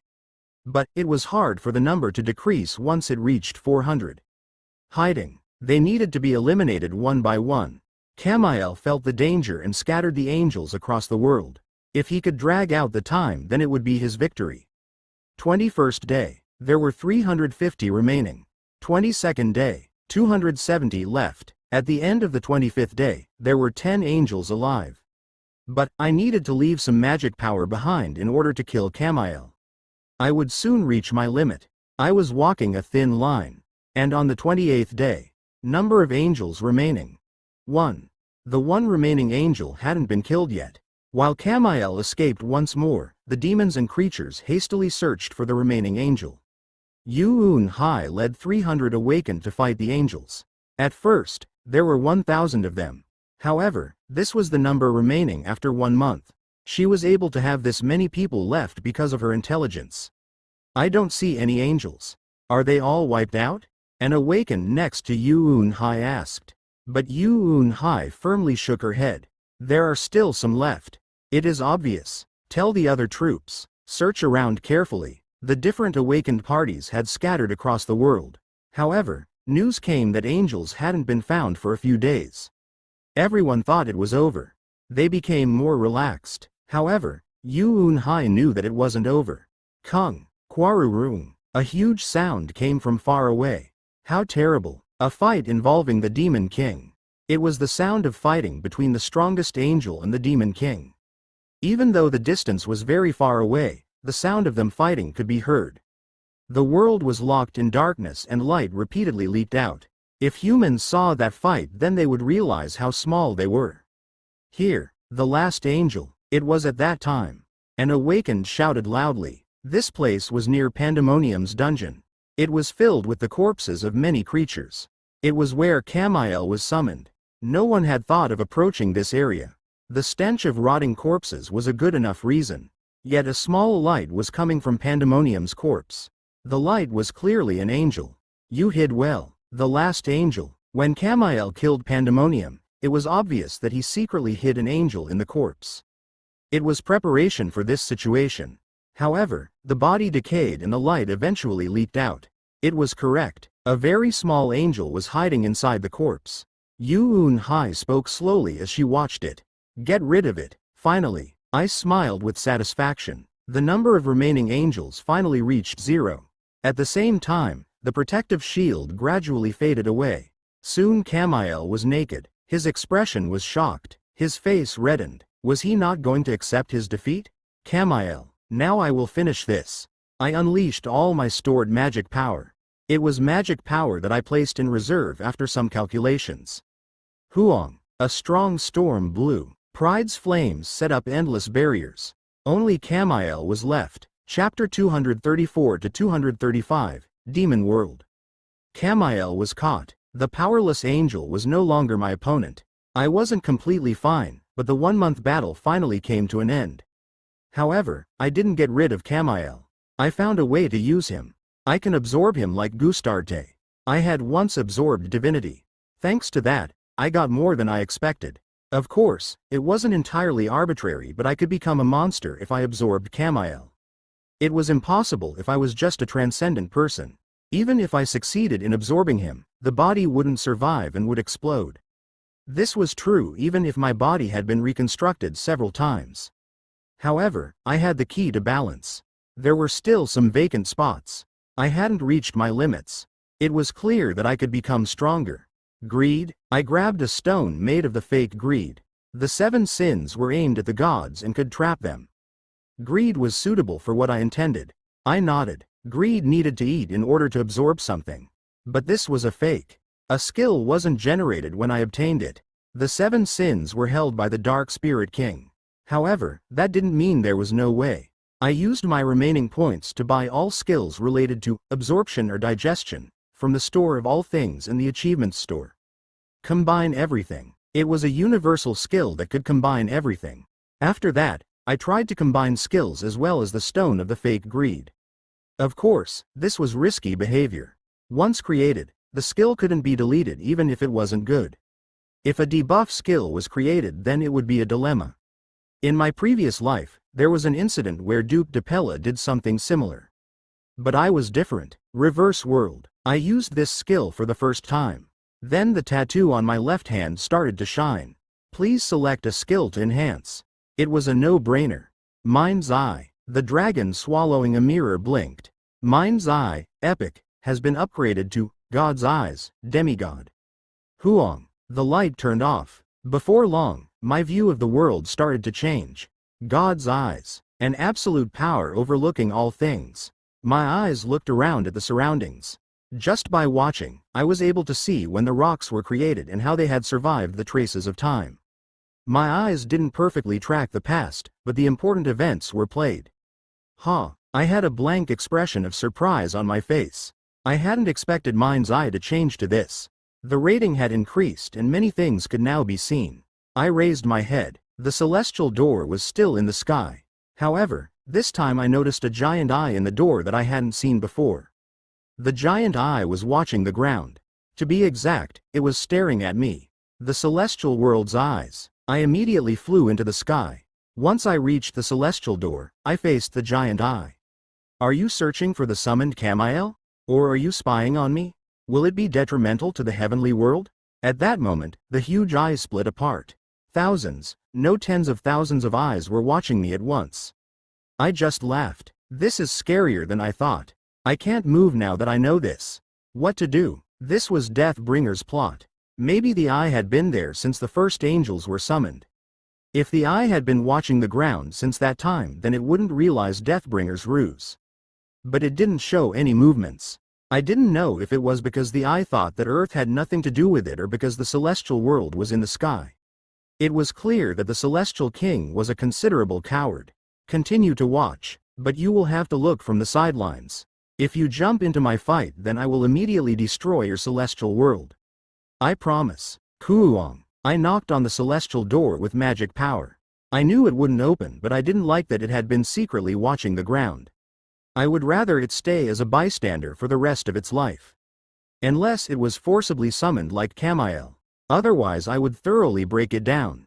This was the Demon King's promise. I owned divinity and had Diablo's power. My words had weight to them. Otherwise, there was a chance that true words could lose power. The eye slowly disappeared. I hadn't noticed until the rating of Mind's Eye increased. I was in a bad mood, but I wasn't going to declare war. The celestial king, or god, would have carefully listened to my words. I descended to the ground. I entered my dungeon and headed to the core. I looked through the store of all things and achievements store to find the necessary things. I can see it. I wanted a combination of skills. I was going to combine the skills and fake stone using combine everything. My goal was to use reverse world to change the rating and then absorb Camael. I activated combine everything and looked through the skill books. God's Eyes showed the intended result of the combination. If I knew the answer, then I didn't need to experiment. I didn't need to experience a failure like Duke Depella. I could get the maximum benefits without any risk. I can't do it just once. I first joined Appetite, Normal, with the Stone of the Fake Greed. And the Absorption, Rare, skill was created. This alone wasn't enough. I once again combined the skill, Digestion, Normal, with the stone, and this resulted in Bioabsorption, Rare, skill. This absorption wasn't the type one wanted. Yet if I combined absorption and bioabsorption, then I got my desired result. Robbery, XR, has been completed. This was it. I nodded. Robbery, taking something by force. At first, I was thinking about enhancing corruption. However, the upgrade to legend rank had reduced the rebound of using that skill. I thought it was better to raise a skill with a low rating. Reverse world. Please select a skill to enhance. I didn't think about it anymore. Robbery. Robbery, XR, has been upgraded to Absolute Robbery, Demigod. You have finished enhancing skills with reverse world. It is impossible to enhance any more skills. Camael had injuries that couldn't be healed and was stuck deep in the ground. He collapsed and didn't move a single inch. He was 5 meters tall but couldn't do anything. I had a determined expression on my face. This would determine if it was worth strengthening the robbery skill. If there weren't any effects, then I had made an irrevocable mistake. I placed a hand on my chest. I turned the key to open my insides and HWAACK. The sound was accompanied by a big blast of magic power. Absolute robbery. I selected the target. It was his power. Zhejiang. The first thing I heard was a cracking sound. Then white light started leaking from Camiel. The light entered the storage place for magic power. The power of the Seraphim Angel Camiel has been stolen. The Angel Camiel was equipped with a mighty divinity. The robbery was successful, but if there isn't anything to neutralize the divinity, then there will be significant side effects. The robbery. I kept it in mind. Anyway, I was a hunter. A hunter was predatory. In that sense, there was no other word that represented me so well. After sucking in all of Camiel's power, I locked the key again. The power swirled and integrated with my current power. I feel full. I expressed my satisfaction. I was certain that I was stronger. I had a determined expression on my face. A calm smile could be seen. Status window. There was no reason not to confirm it. Name: Randolph Brigzeal. Occupation: Demon King. Dungeon Master. Title: * Dungeon Hunter. Residual stats +1 when occupying dungeons and hunting demons. * Indomitable Warrior. XU. All stats +2. * first to receive a fairy's blessing. U. Magic power +6. * Origin Master. Epic. All stats +3. * Undead. XU. Intelligence and stamina +5. * Ruler of the Underground World. Legend. All stats +5. The rating of all skills below epic grade +0.5. * Origin Demon King. God. All stats +10. Grants a transcendent rank. Stats: Strength 130, +30. Intelligence 149, +25. Agility 125, +30. Stamina 145, +32. Magic power 142, +26. Potential: 691 +143. Remaining stat points: 47. Electric power: 742 gigawatts. Uniqueness: the master of the underground world. The heart of the Hell Monarch has completely awakened. Has a strong divinity for some reason. Inherited the power of Diablo, the origin Demon King. Skill: combine everything. XU. God's Eye. Demigod. Dark Sword. Epic. Divine Sword Unity. Epic. Passive. Lightning Elemental. Epic. Pride. Epic. Corruption. Legend. Power of Domination. Epic. Passive. Spirit Communication. Epic. Passive. Reverse World. God. True Words. God. Passive. Absolute Robbery. Demigod. Skill and item effects: Wrath, Strength +7, Sloth, Agility +7, Pride, Stamina +7, Divine Sword Unity, Strength and Agility +3. Before and after comparison: Strength 157, Intelligence 154, Agility 151, Stamina 165, Magic 164, Potential 648 +143. Strength 160, Intelligence 174, Agility 155, Stamina 177, Magic 168, Potential 691 +143. Excellent. I passed 800 stat points. And Camiel was a defensive angel, so my related abilities were greatly increased. Intelligence and stamina. It wasn't wrong to say that this was enough to resist almost all magic attacks. Camiel's body was only a shell and he soon turned to dust. Kuuong. Suddenly, there was a sound from the sky. The celestial door was fading away. The giant eye was already gone. I spread my wings and floated in the air. And I shouted, "Victory!" The shout echoed and spread all over the world. Now, after finishing, it was time to go to the demon world. The Hell Monarch. The dark spirits woke up the Hell Monarch sleeping in the deepest part of nothingness in order to kill the demons. Now he was devouring the forces in the demon world. If he did this alone, then he would have great power. But I didn't know the limits of my strength. In this state, I wouldn't be afraid of a god. I met Gustarte, experienced his strength and absorbed him. I was sure of it. The Hell Monarch was just an unfortunate emperor frustrated by the gods and who died trying to become a god. In fact, I felt some degree of anticipation towards his skills. I reached this place with the help of the heart of the Hell Monarch, so I couldn't imagine how strong its owner would be. I won't lose. I was sure of it. Frankly, Camael wasn't my opponent when it came to pure power. Now I was even stronger than when I dealt with Camael. I formed a fist. The door to the demon world gradually neared the ground. I took a short break. Cleaning everything up and reorganizing the creatures was exhausting. It wasn't a good idea to open the door to the demon world right away. Plus, it is finished. Oswin spoke to me in a pleased voice. Oswin held a necklace in his hands. A mysterious magic power could be felt from it. I couldn't avert my eyes from it.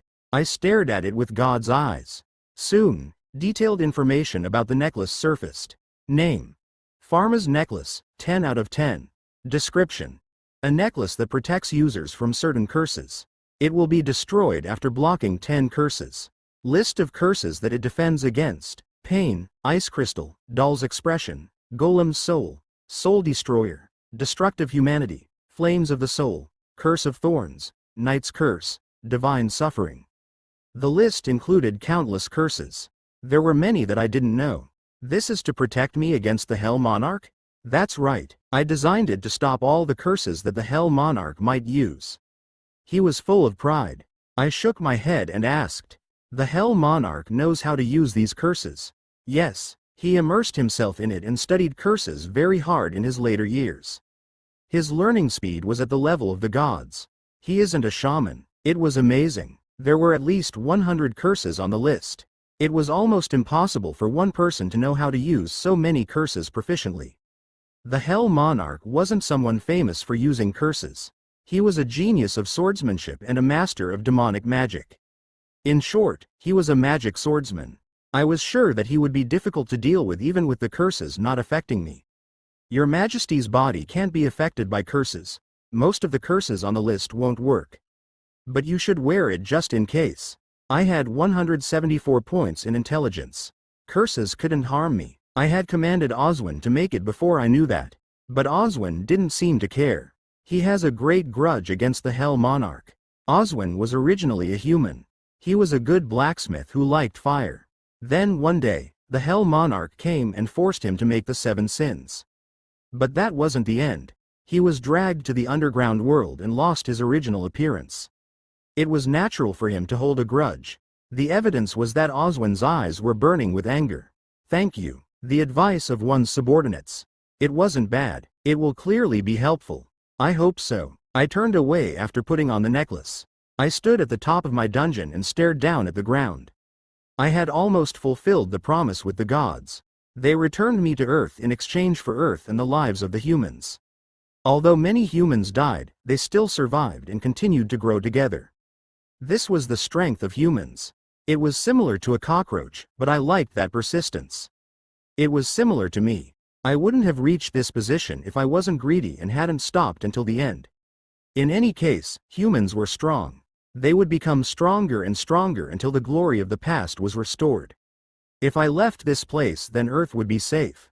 Even if there was a problem, it wouldn't collapse easily due to the presence of the awakened.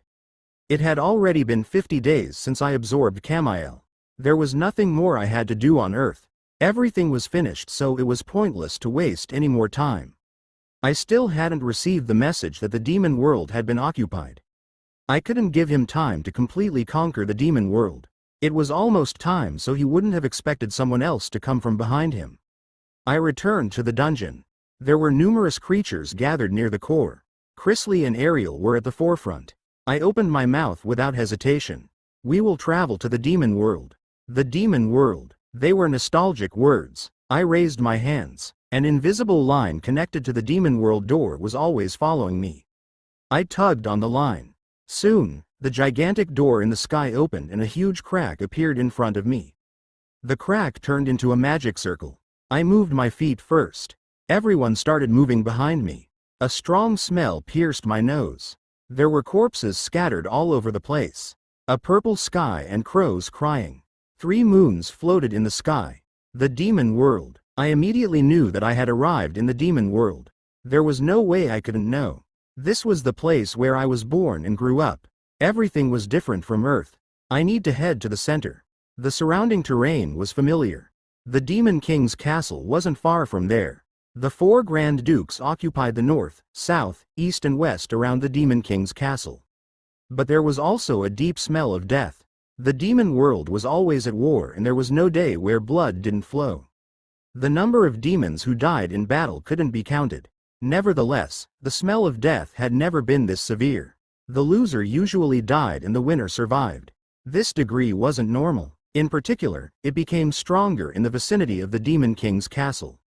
The center was the place where the Grand Dukes were kept in check. My senses spread far and wide. If I paid attention, then I would be able to notice any presences within hundreds of kilometers. However, my senses didn't notice anything. There was another strange thing. The smell of death was unbearable. There are no corpses. That's right, there weren't even any dead bodies. Both the living and the dead couldn't be seen. I didn't know what this meant. Ariel Diablo, whose forces are still remaining in the demon world now.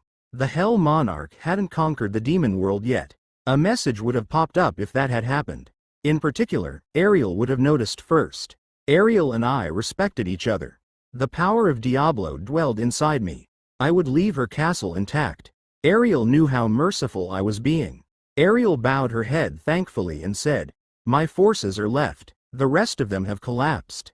Upa, Pandemonium and Oculos." The forces of 3 Grand Dukes had already collapsed. It was alarming. "Let's go to your castle. The Hell Monarch might be nearby." The Hell Monarch would be forced to appear where there were still some opposing forces. His goal was to conquer the demon world. There was no need for a guide. I knew exactly where Ariel's castle was. It was because I had visited that place to challenge her in my previous life. I would love to sit down right away. I moved my gaze in the direction of the Demon King's castle. Only those recognized as the Demon King could enter that place. The throne of the Demon King was left there. I wanted to sit on the throne, but there was still work to be done. I wouldn't truly become the Demon King until I took care of the Hell Monarch. The demon world was the place where the demon ruled, but now the Hell Monarch was trying to conquer it. It wasn't right. I will delay it until later. I couldn't let greed move my feet. It wouldn't be too late after killing the Hell Monarch. Ariel's castle was located on the north side of the Demon King's castle. It was a place covered with snow. The reason why she stayed at the dungeon in Greenland was due to the familiar environment. It was a gigantic castle where snow fell all year long. Castle, it was the size of a city. It might be a little exaggerated, but it wasn't strange to call it the size of a small country. This was the place where Ariel's forces remained. It was the place where Ariel ruled directly. However, even this great castle was quiet. Creatures could be sensed inside, but they were too nervous to even breathe. Most of the demons were hiding and couldn't be seen unless I looked closely. They all had a typical combat posture. Demons were also protecting the gates. They seemed to have detected my troops from a distance. I led an army of 150,000 creatures. I was able to bring this many due to the points I got from Camiel. They were a little weaker than before, but they mainly consisted of intermediate and advanced creatures. The demons in the castle detected my army from a distance and judged that we were enemies. Ariel asked for my permission and headed to the gate.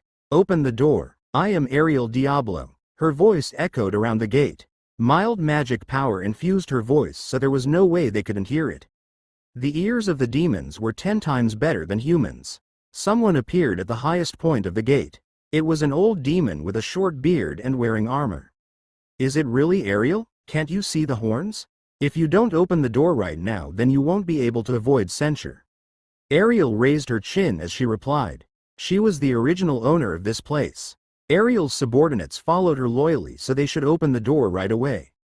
But it turned out differently than I thought. "I'm sorry, I can't open the door." "What?" As the old demon shook his head, Ariel's expression turned chilly. She wasn't allowed to enter her own castle.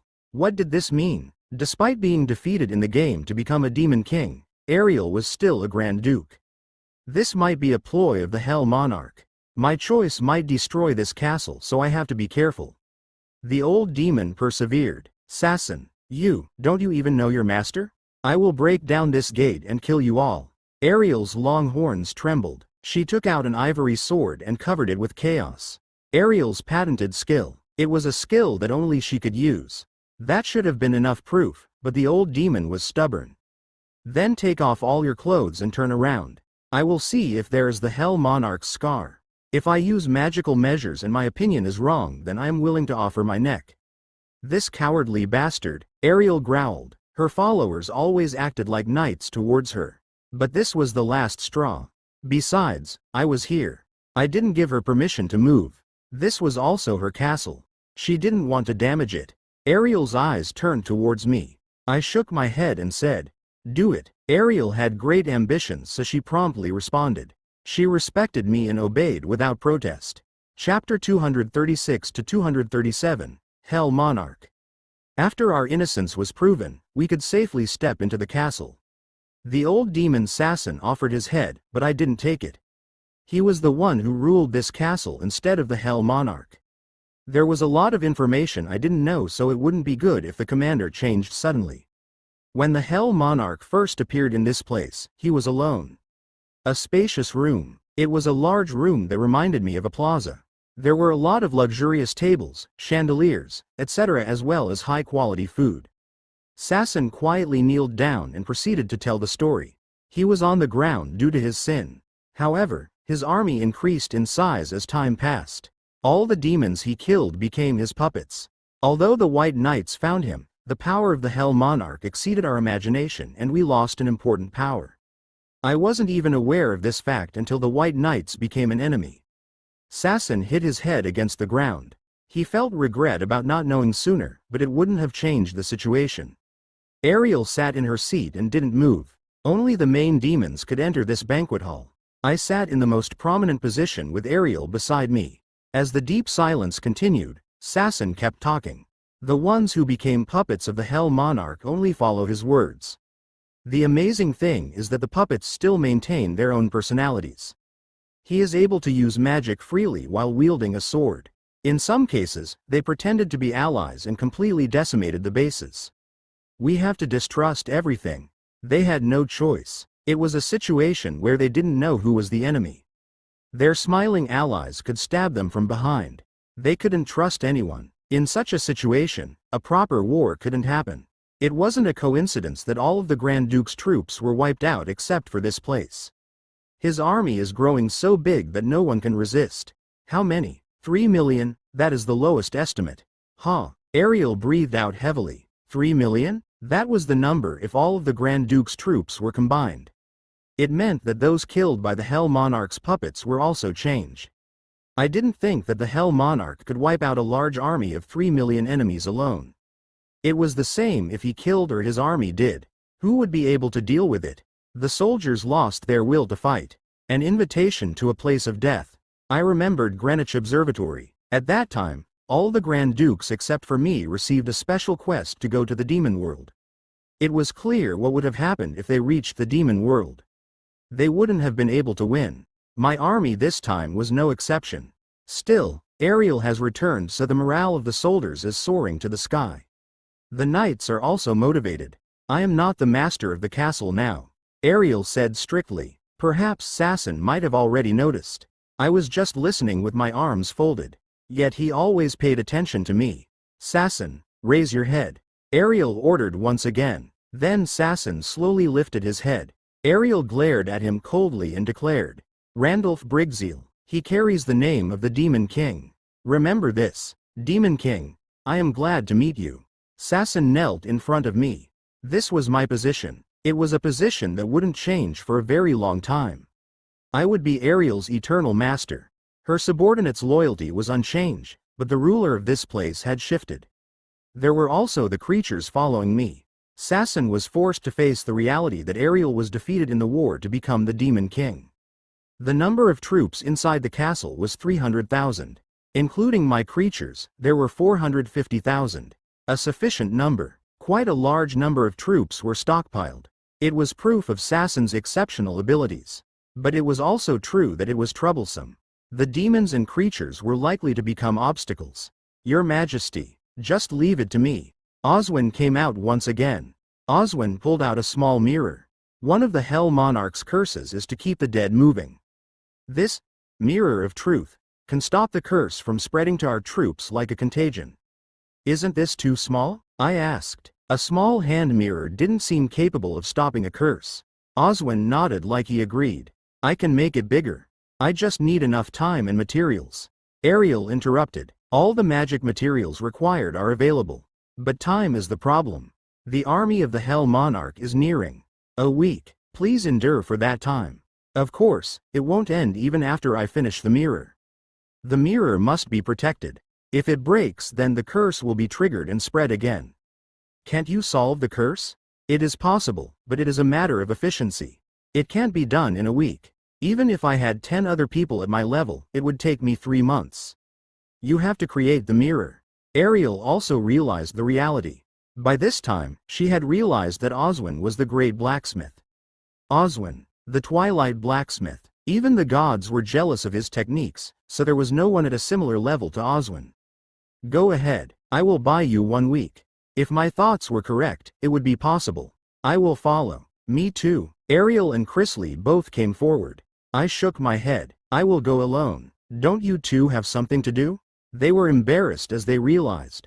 Ariel needed to stabilize the soldiers inside the castle while Chrisley's brain would be used to develop a plan. Magical measures also needed to be taken. These things couldn't be compromised. It was only possible for them. Alone? Will it be okay? I have an idea. It will be enough to buy time for a week. I was confident. Even if I made a mistake, it wouldn't be that easy to kill me. Many high-ranking demons and creatures were guarding the Hell Monarch, but it was possible if I was only buying time. Most of the high-ranking demons have transcended. I could almost say that they were above a duke. All 72 demons, including the Grand Dukes, had their abilities restricted after being sent to Earth. But now, Ariel had almost recovered the power of her prime days. Hell Monarch, I will make you prove yourself. I smiled thinly. I had most of the things that should have belonged to him. It couldn't be helped if he felt pained when looking at me. He could only blame himself for coming back from the nothingness. As soon as I left the castle, I raised the Emperor's sword. A treasure preserved by Maxium, it was originally used by the Hell Monarch. It would never break and had one more function. The Emperor's army. Qua. A golden light sprang from the Emperor's sword. A large crack formed near the Emperor's sword, and creatures started to gradually emerge from it. Chiok. Chiok. They came from the treasure trove. Their names were the Phantom Cavalry. 100,000 cavalry members lined up behind me. They had no body, but wore iron armor. All of them were advanced grade or higher. 90 days. This was the real Emperor's army. The 100,000 strong army would remain for 90 days and would destroy the enemy according to my commands. They had been made by the Hell Monarch for this function. They had no flesh, just artificial armor. In addition, curses wouldn't work due to my skill, power of domination. Hell Monarch, I wonder what it feels like to be attacked by a soldier you made yourself. I spread my wings and flew forward quickly. Dagudik, Dagudik, and the 100,000 Phantom Cavalry moved in an orderly manner behind me. The army of the Hell Monarch wasn't far away. At most, they were 3 days away. If I was even a little later, the castle would have fallen. A lot. Camiel had led 1.14 million angels. 1.14 million. It took a month to wipe them all out. If I had delayed even a little longer, then I would have used the Emperor's army. I did well to save it for now. It would have been a waste if I used the Emperor's army on Camiel. I would have had no way to stop the army that was 3 days away. I could use myself as bait, but I couldn't be sure without knowing the Hell Monarch's power. His curses were able to affect transcendent demons. It was good that I didn't move when I realized how annoying Camiel was. It is hard to figure out because there are too many of them. Sasson had estimated 3 million enemies. However, the number seemed to go far beyond that. In addition, there were the creatures of the demons. Among them was a mixture of dragons and earth dragons. Balrog. I saw a Balrog that was known to be extinct long ago. Endless creatures. The highest grade creature was the Balrog. They were a high-class LV5 creature and no higher levels existed. The true demonic dragon Aogen wasn't treated as a creature, so he couldn't be ranked at LV6. In other words, the Balrog was the strongest creature in the demon world. It was about the size of a hydra. Despite being smaller, it was still over 10 meters. But it also had large wings. Just flapping the wings caused magic power in the area to fluctuate. When looking at ancient stories, even the demon kings had struggled to remove a Balrog. A Balrog never got tired and many demons were sacrificed. Even the 9th demon king, Alexis Troha, was killed by a Balrog.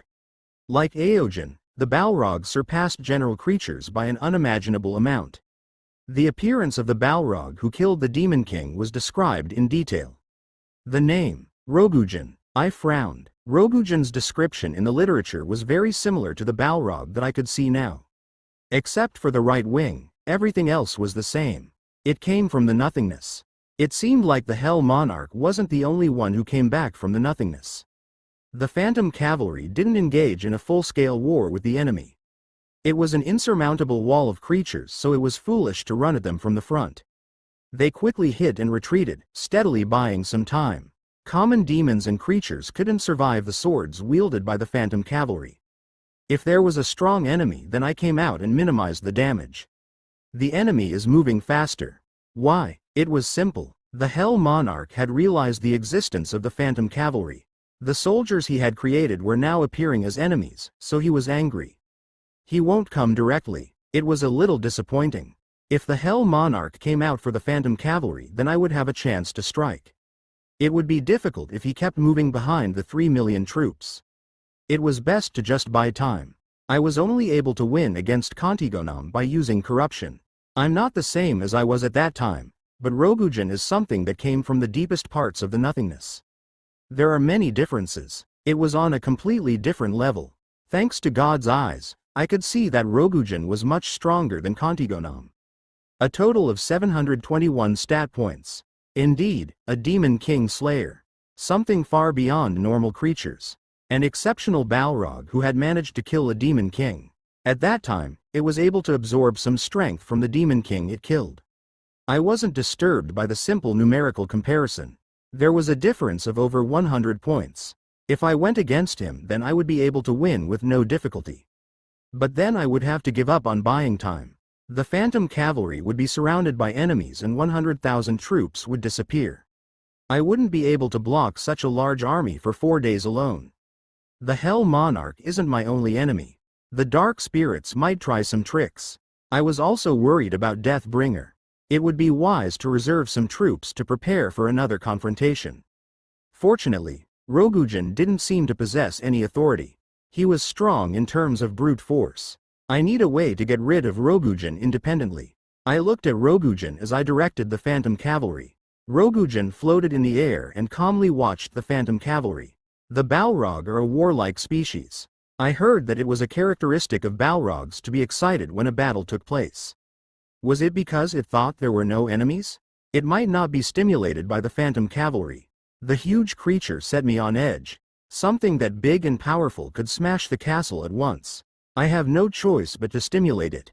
I nodded. I had no choice but to move. In order to reserve some troops, I needed to fight. It was time for me to come out. I will be back in 30 minutes.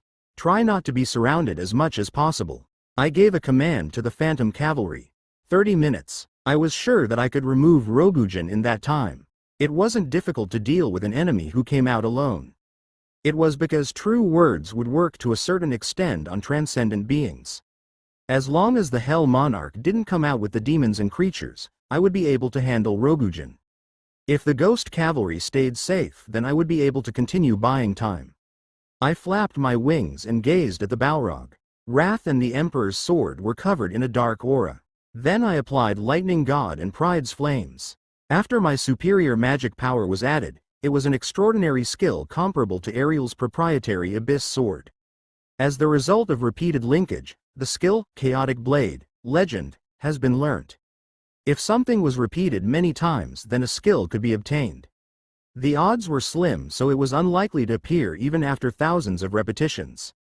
Even if it came out, it was hard to expect a high rating. Yet a legend rating had emerged. It was thanks to my high intelligence.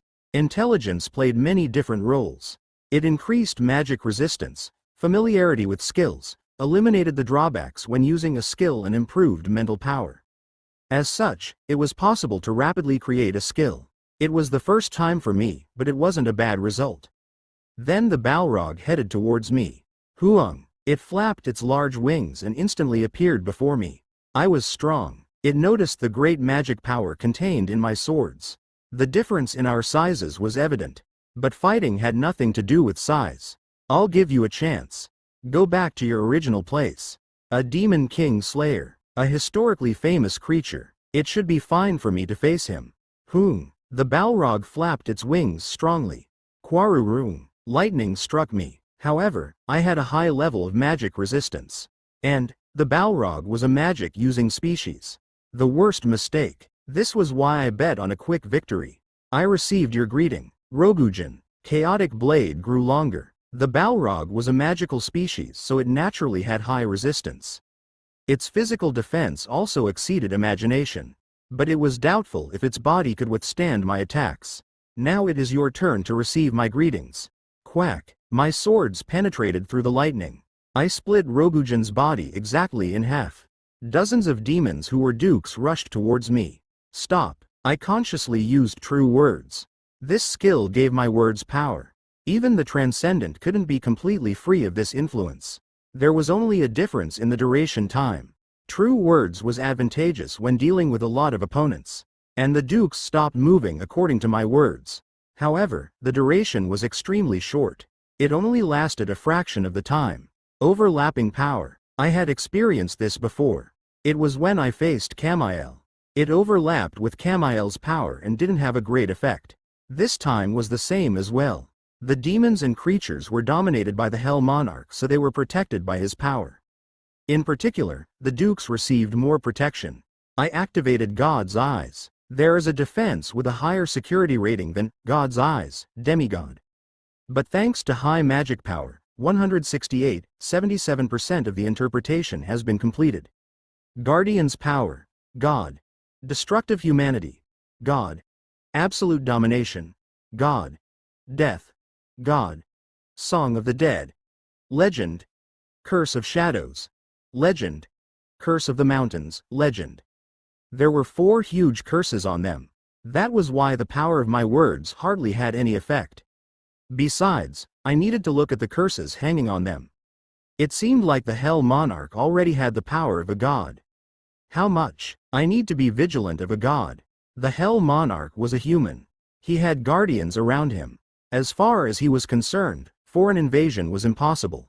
He wanted to become a god. But the gods didn't allow him to become one. The gods joined forces and pushed him into the nothingness.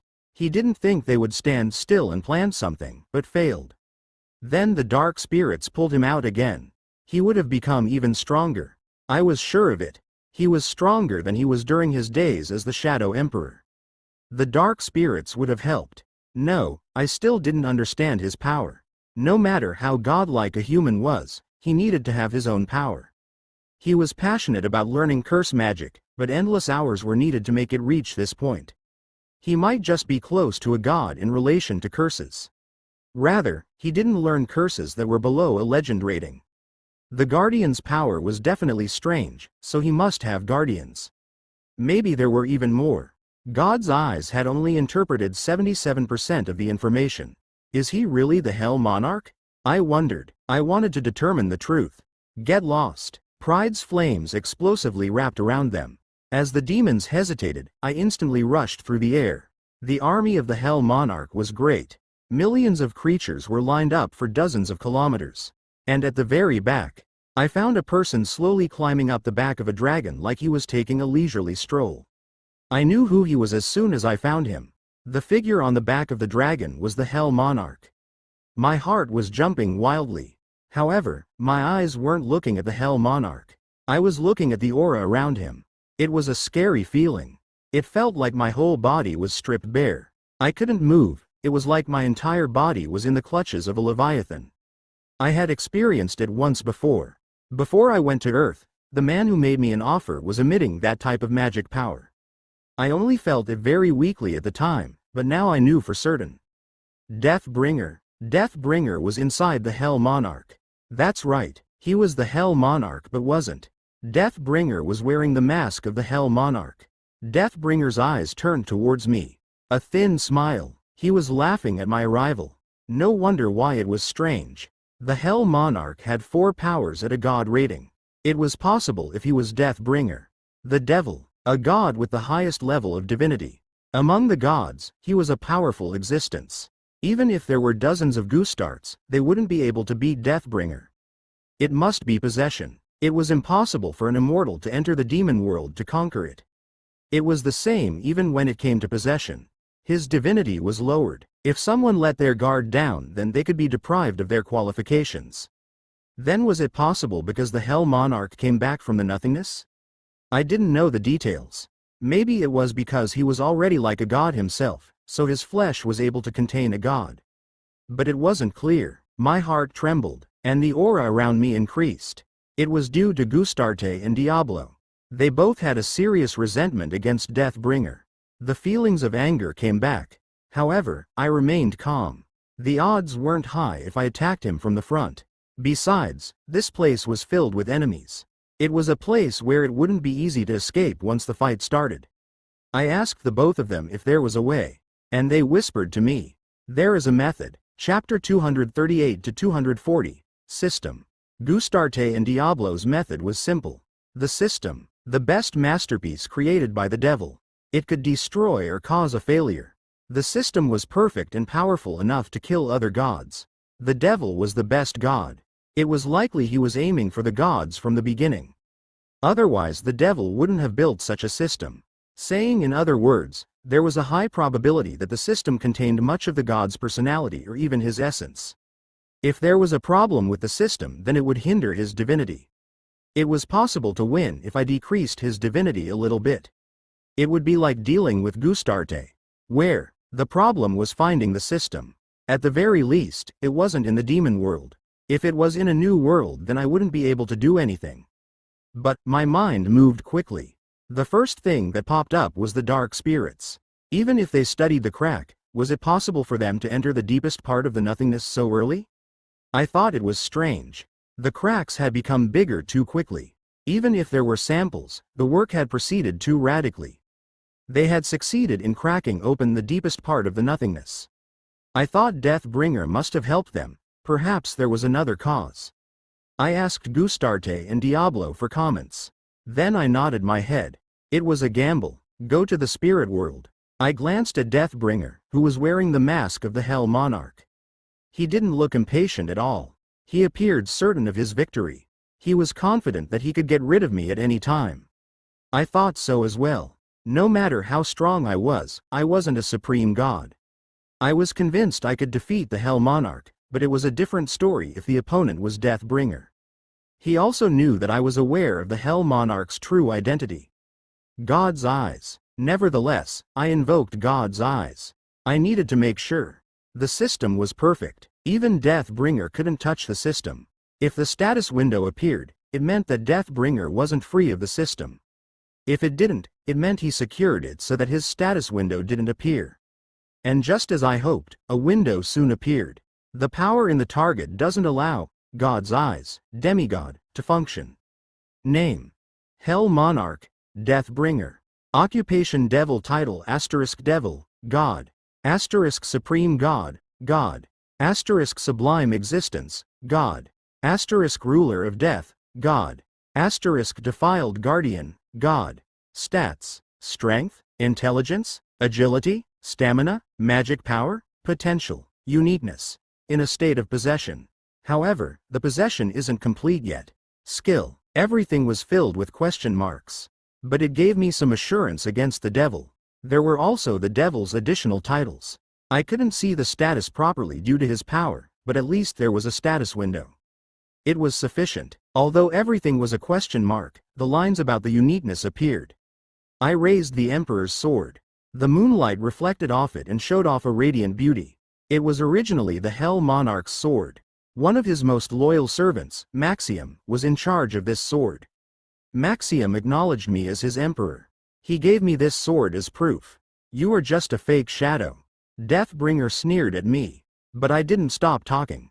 Do you hear this, heart? It was originally yours, but now it is completely mine. The underground world, the 100,000 phantom cavalry. You are just a fake self who failed to accomplish anything. I was taunting him. The possession wasn't complete yet. If the spirit of the Hell Monarch remained even a little bit, it would lead to extreme confusion. You are not the Hell Monarch. I am the Hell Monarch. My thoughts were soon proven to be correct. Kook, Deathbringer grabbed his head. This bastard, he glared at me with a pained expression. But he couldn't easily move.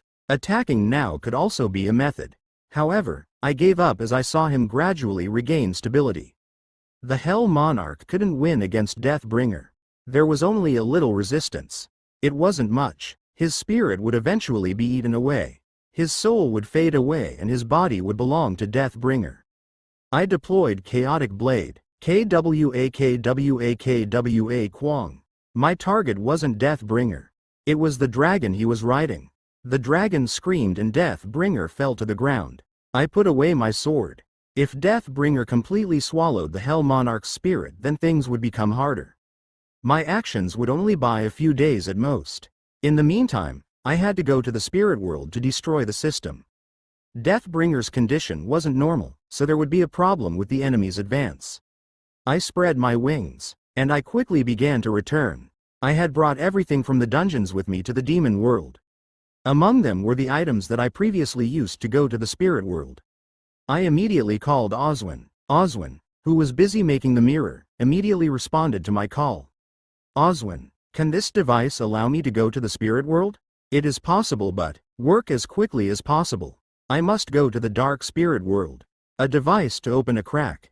The materials were enough and Oswin was skilled, so I believed he could do it quickly. It wasn't a recreation but just making use of what was already made. I understand. He didn't ask for the reason. Oswin left to work on the device and I heard a mosquito-like sound.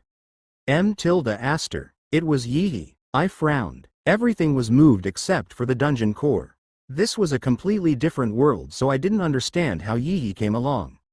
Yeehee was a fairy of the dungeon core. No, she wasn't. I had become the Demon King.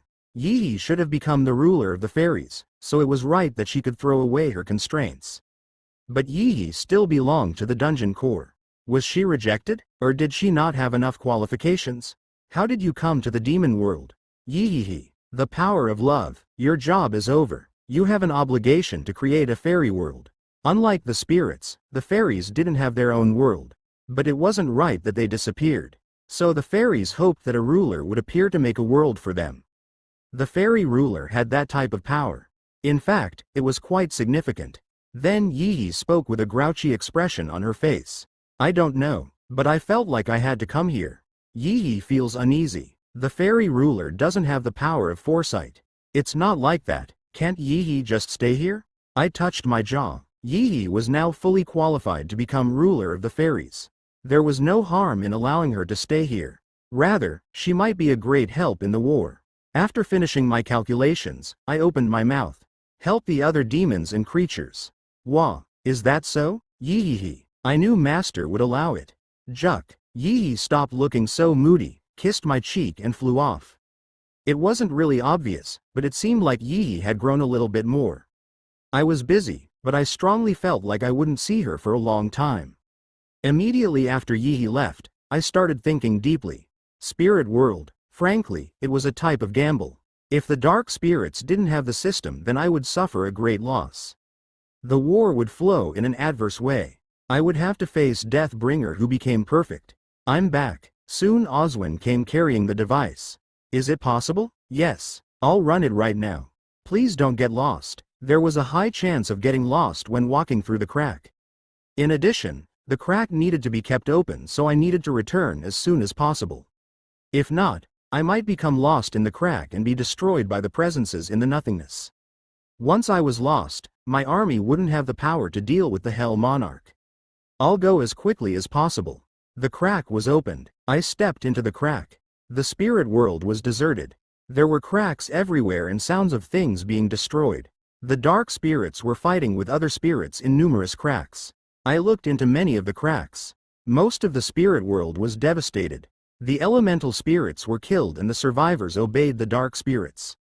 But there was still one place where a battle seemed to have been going on for a long time. The Fire King commands you. Burn them with hellfire. The Fire Spirit King Garish. He led the struggling fire spirits. The so-called strongest spirit in the spirit world was covered with wounds. The dark spirits used the power of the crack to relentlessly pursue him. I worried about it for a short moment. It was possible to enter the center of the dark spirit world. But in a situation where everything was uncertain, a person with information had considerable value. I have to ask about the situation. The Fire Spirit King Garish would know more about the dark spirits than anyone else. After making a decision, I quickly entered the crack connected with the fire spirit world. Waruruk. Pride's flames burned roughly and widely. They weren't lacking when compared to the flames of Garish the Fire Spirit King. Rather, my flames were even more powerful thanks to my high magic power. Chaotic Blade was then used and the dark spirits were cut like trash. All dark spirits, stop. I used true words. Once the power of my words manifested, the dark spirits couldn't move. They didn't seem to be protected by any power. Lightning God. Jump out. I freely released Lightning God. The lightning roared and slaughtered the dark spirits. It took 10 minutes to clean up all the dark spirits fighting the fire spirits. It was an overwhelming victory. Many dark spirits came here, but there weren't any strong presences.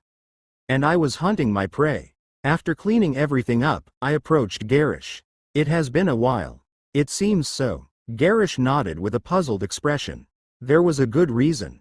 I was quite different from the last time he met me. It wasn't obvious, but Garish was a transcendent being. He could see a little bit of my essence. Garish glanced over my whole body and asked, "Are you really a demon? It isn't strange to call you a living god now. I'm trying to kill a god." Interesting. Very interesting. If I wasn't so busy then I might have joined you. Garish, do you want revenge on the dark spirits? I stared straight into Garish's eyes. More than half of the fire spirit world was broken. There were only a few spirits remaining, so the result was obvious. If the dark spirits invaded a few more times then they would be destroyed. It was impossible that Garish didn't know this. After seeing my strength, it was easy for Garish to choose. It was as good as placing himself below me. Garish smiled and spoke. "What do you want?" He was a reasonable king. He told me the story about the spirit world. Cracks opened and the dark spirits ambushed them.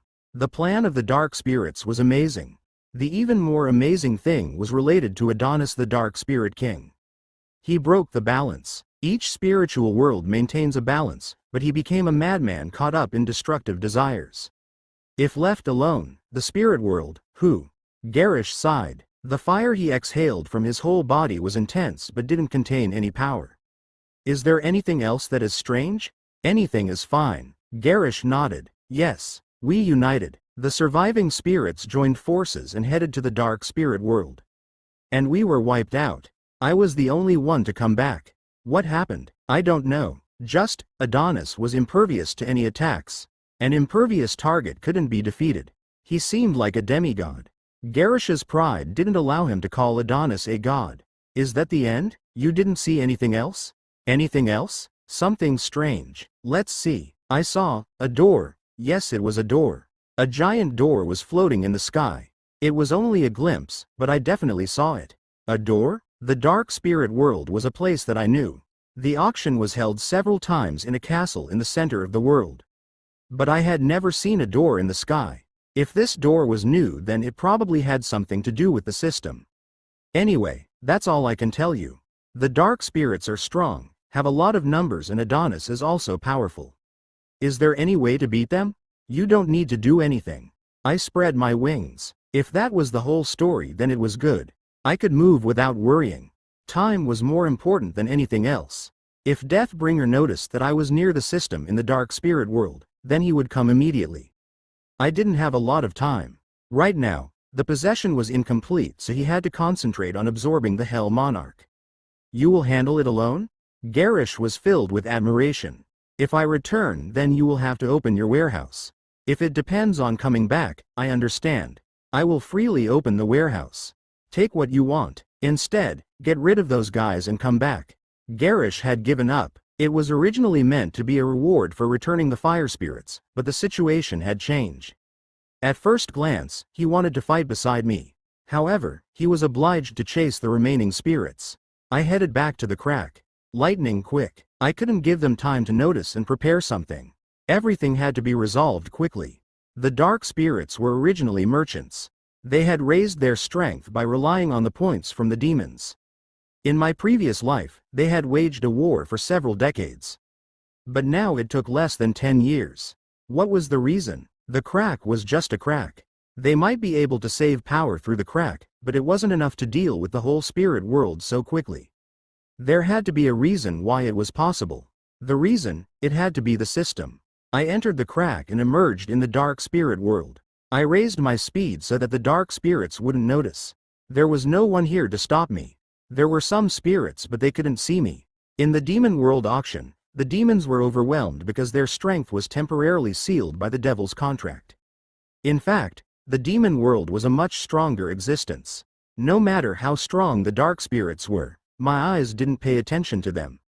I only needed to pay attention to one presence. Adonis. My problem was Adonis. Garish mentioned it, but he must have the power of a demigod. Of course, that wasn't a problem, but he got rid of the limitations of a transcendent in a short time. It was a growth beyond common sense. Soon I reached the center of the dark spirit world. A huge castle, and a door floating in the sky. It wasn't detailed, but it definitely existed. My heart jumped. That door was the system. Gustarte, who lived in me, strongly agreed. However, the gate was blocked by numerous dark spirits. There were stairs leading into the sky with numerous castles all over the place. Any unauthorized people would be blocked. I won't be able to pass unnoticed. I scratched my cheek. I hadn't intended to move quietly in the first place. And I planned to catch Adonis. There was something I wanted from him. The 7 sins. I wanted all of the 7 sins items that he had. I had 3 and greed was an imitation. With the exception of greed, 3 more remained. I wondered what would happen if all of them were gathered. The Hell Monarch had thought it was good enough to kill a god. However, Oswin realized the danger and hid them in cracks. Shawaruruk. I woke up Lightning God. Lightning God sprang out. Let's give them a greeting. It was enough to lightly say hello. Lightning God moved through the dark spirits like they were a nuisance and assaulted a castle. And, Quarung. Kwakwa Kwang. The castle was instantly destroyed. Dark spirits were slaughtered. There were still some spirits alive, but I didn't care. They wouldn't be able to stand between me and my goal. The relationship between merchant and customer was entirely gone, and now we were complete enemies.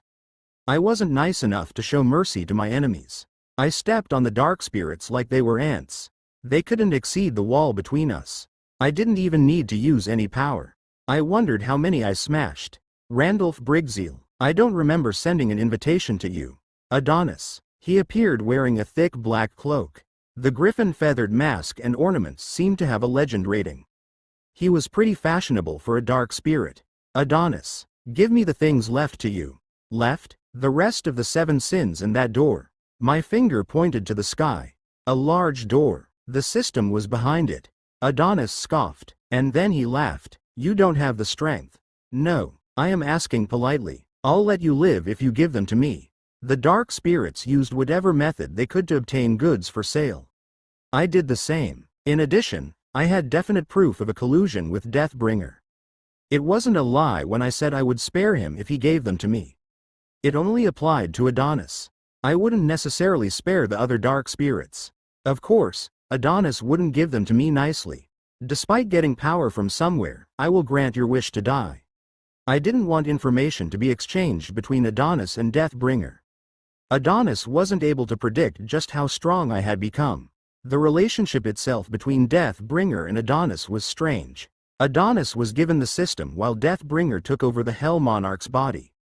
Garish saw it. However, Adonis was unable to recognize the gap between us. If he did, then he wouldn't have come out like this. I'm glad that he is an idiot. I shrugged and grasped Wrath and the Emperor's sword. There was no need to use another skill against him. The moon was floating in the sky. Hyan Moon's swordsmanship is sufficient. I intended to shatter him with pure swordsmanship. I didn't use all of my magic power. Adonis wasn't my opponent in the first place. The attacks of the spirits didn't connect because he had a demigod-ranked skill. Elemental Shield, Demigod, was a skill that negated the attacks of the specified opponent.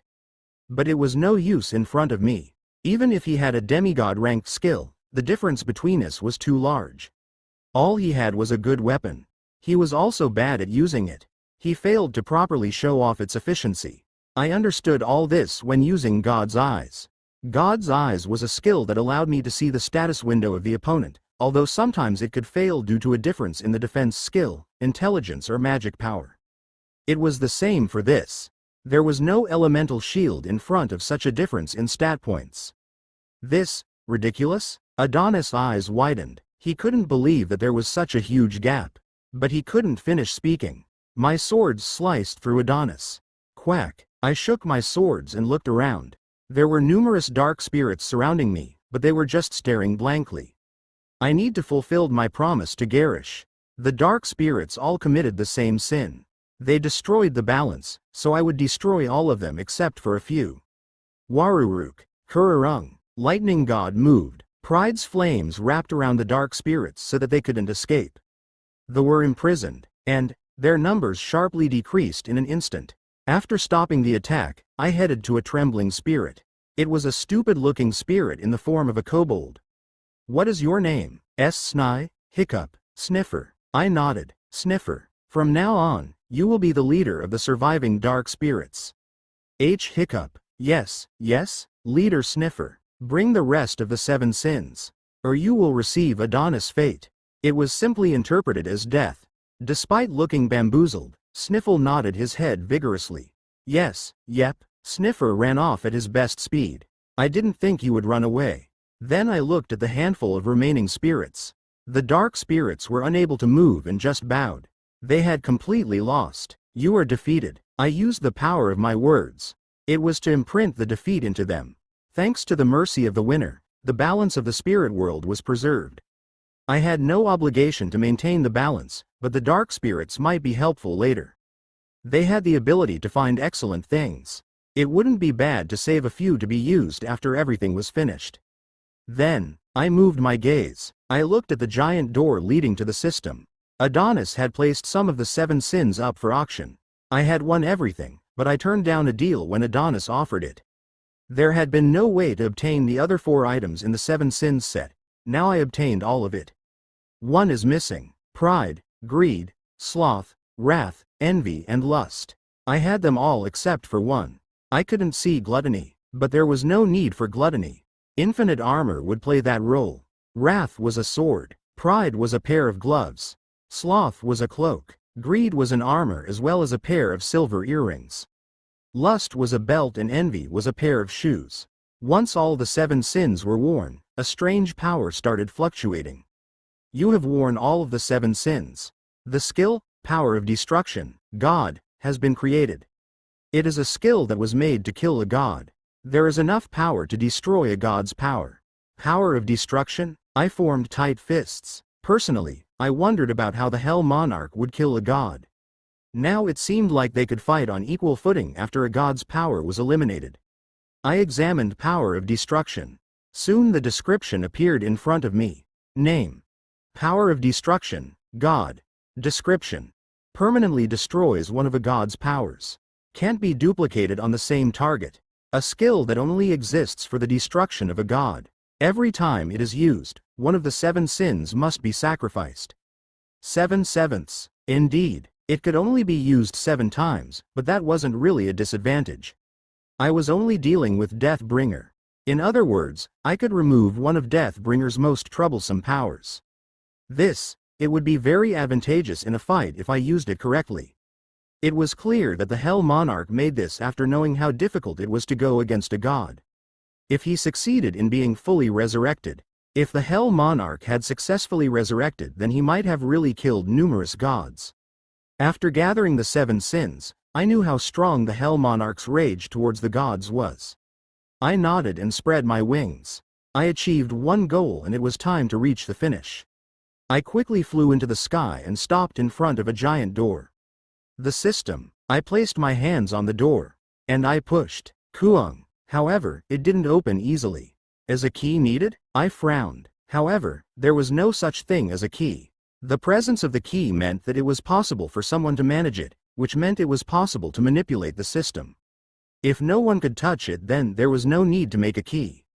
It was a system made by Deathbringer, so it was hard to imagine that someone could secretly enter. There had to be a way. Open. The power of words. It was able to influence a consciousness. It wasn't limited to living beings. There was some effect on inanimate objects. Checking divinity. Checking authority. System access has been given. That message suddenly emerged. I put aside my questions.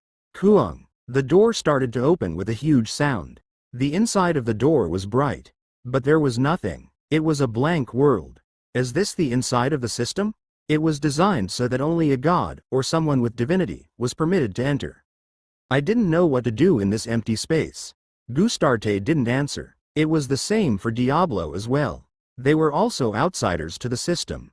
A set of related elements are combined according to certain laws in order to achieve necessary functions. Lexical meaning, positive. Yet, the moment I had the thought, the answer appeared in front of me. I nodded. Now I knew what this space was for. It was a place that gave answers. This was a place that managed all the information. The game system was created here and Adonis learned a skill from it. I couldn't help wondering about something. Randolph Brigzeal. First of all, I wanted to see the conclusions about me. But was it because the amount of information was too big? This time it wasn't shown through words. Instead, something else appeared in front of me. Randolph Brigzeal. The video started from when I was born. I also had parents. There were no demons born without parents. This was the first time I saw those who gave birth to me. They were ordinary demons. They were demons who tried to escape from a war. They had laughed when their baby was born. However, their joy didn't last long. War was engulfing the entire demon world. There was no place for them to avoid it. In the aftermath of a war, they died. The baby persistently survived through other people. He was an experiment, someone's slave, a sword of war.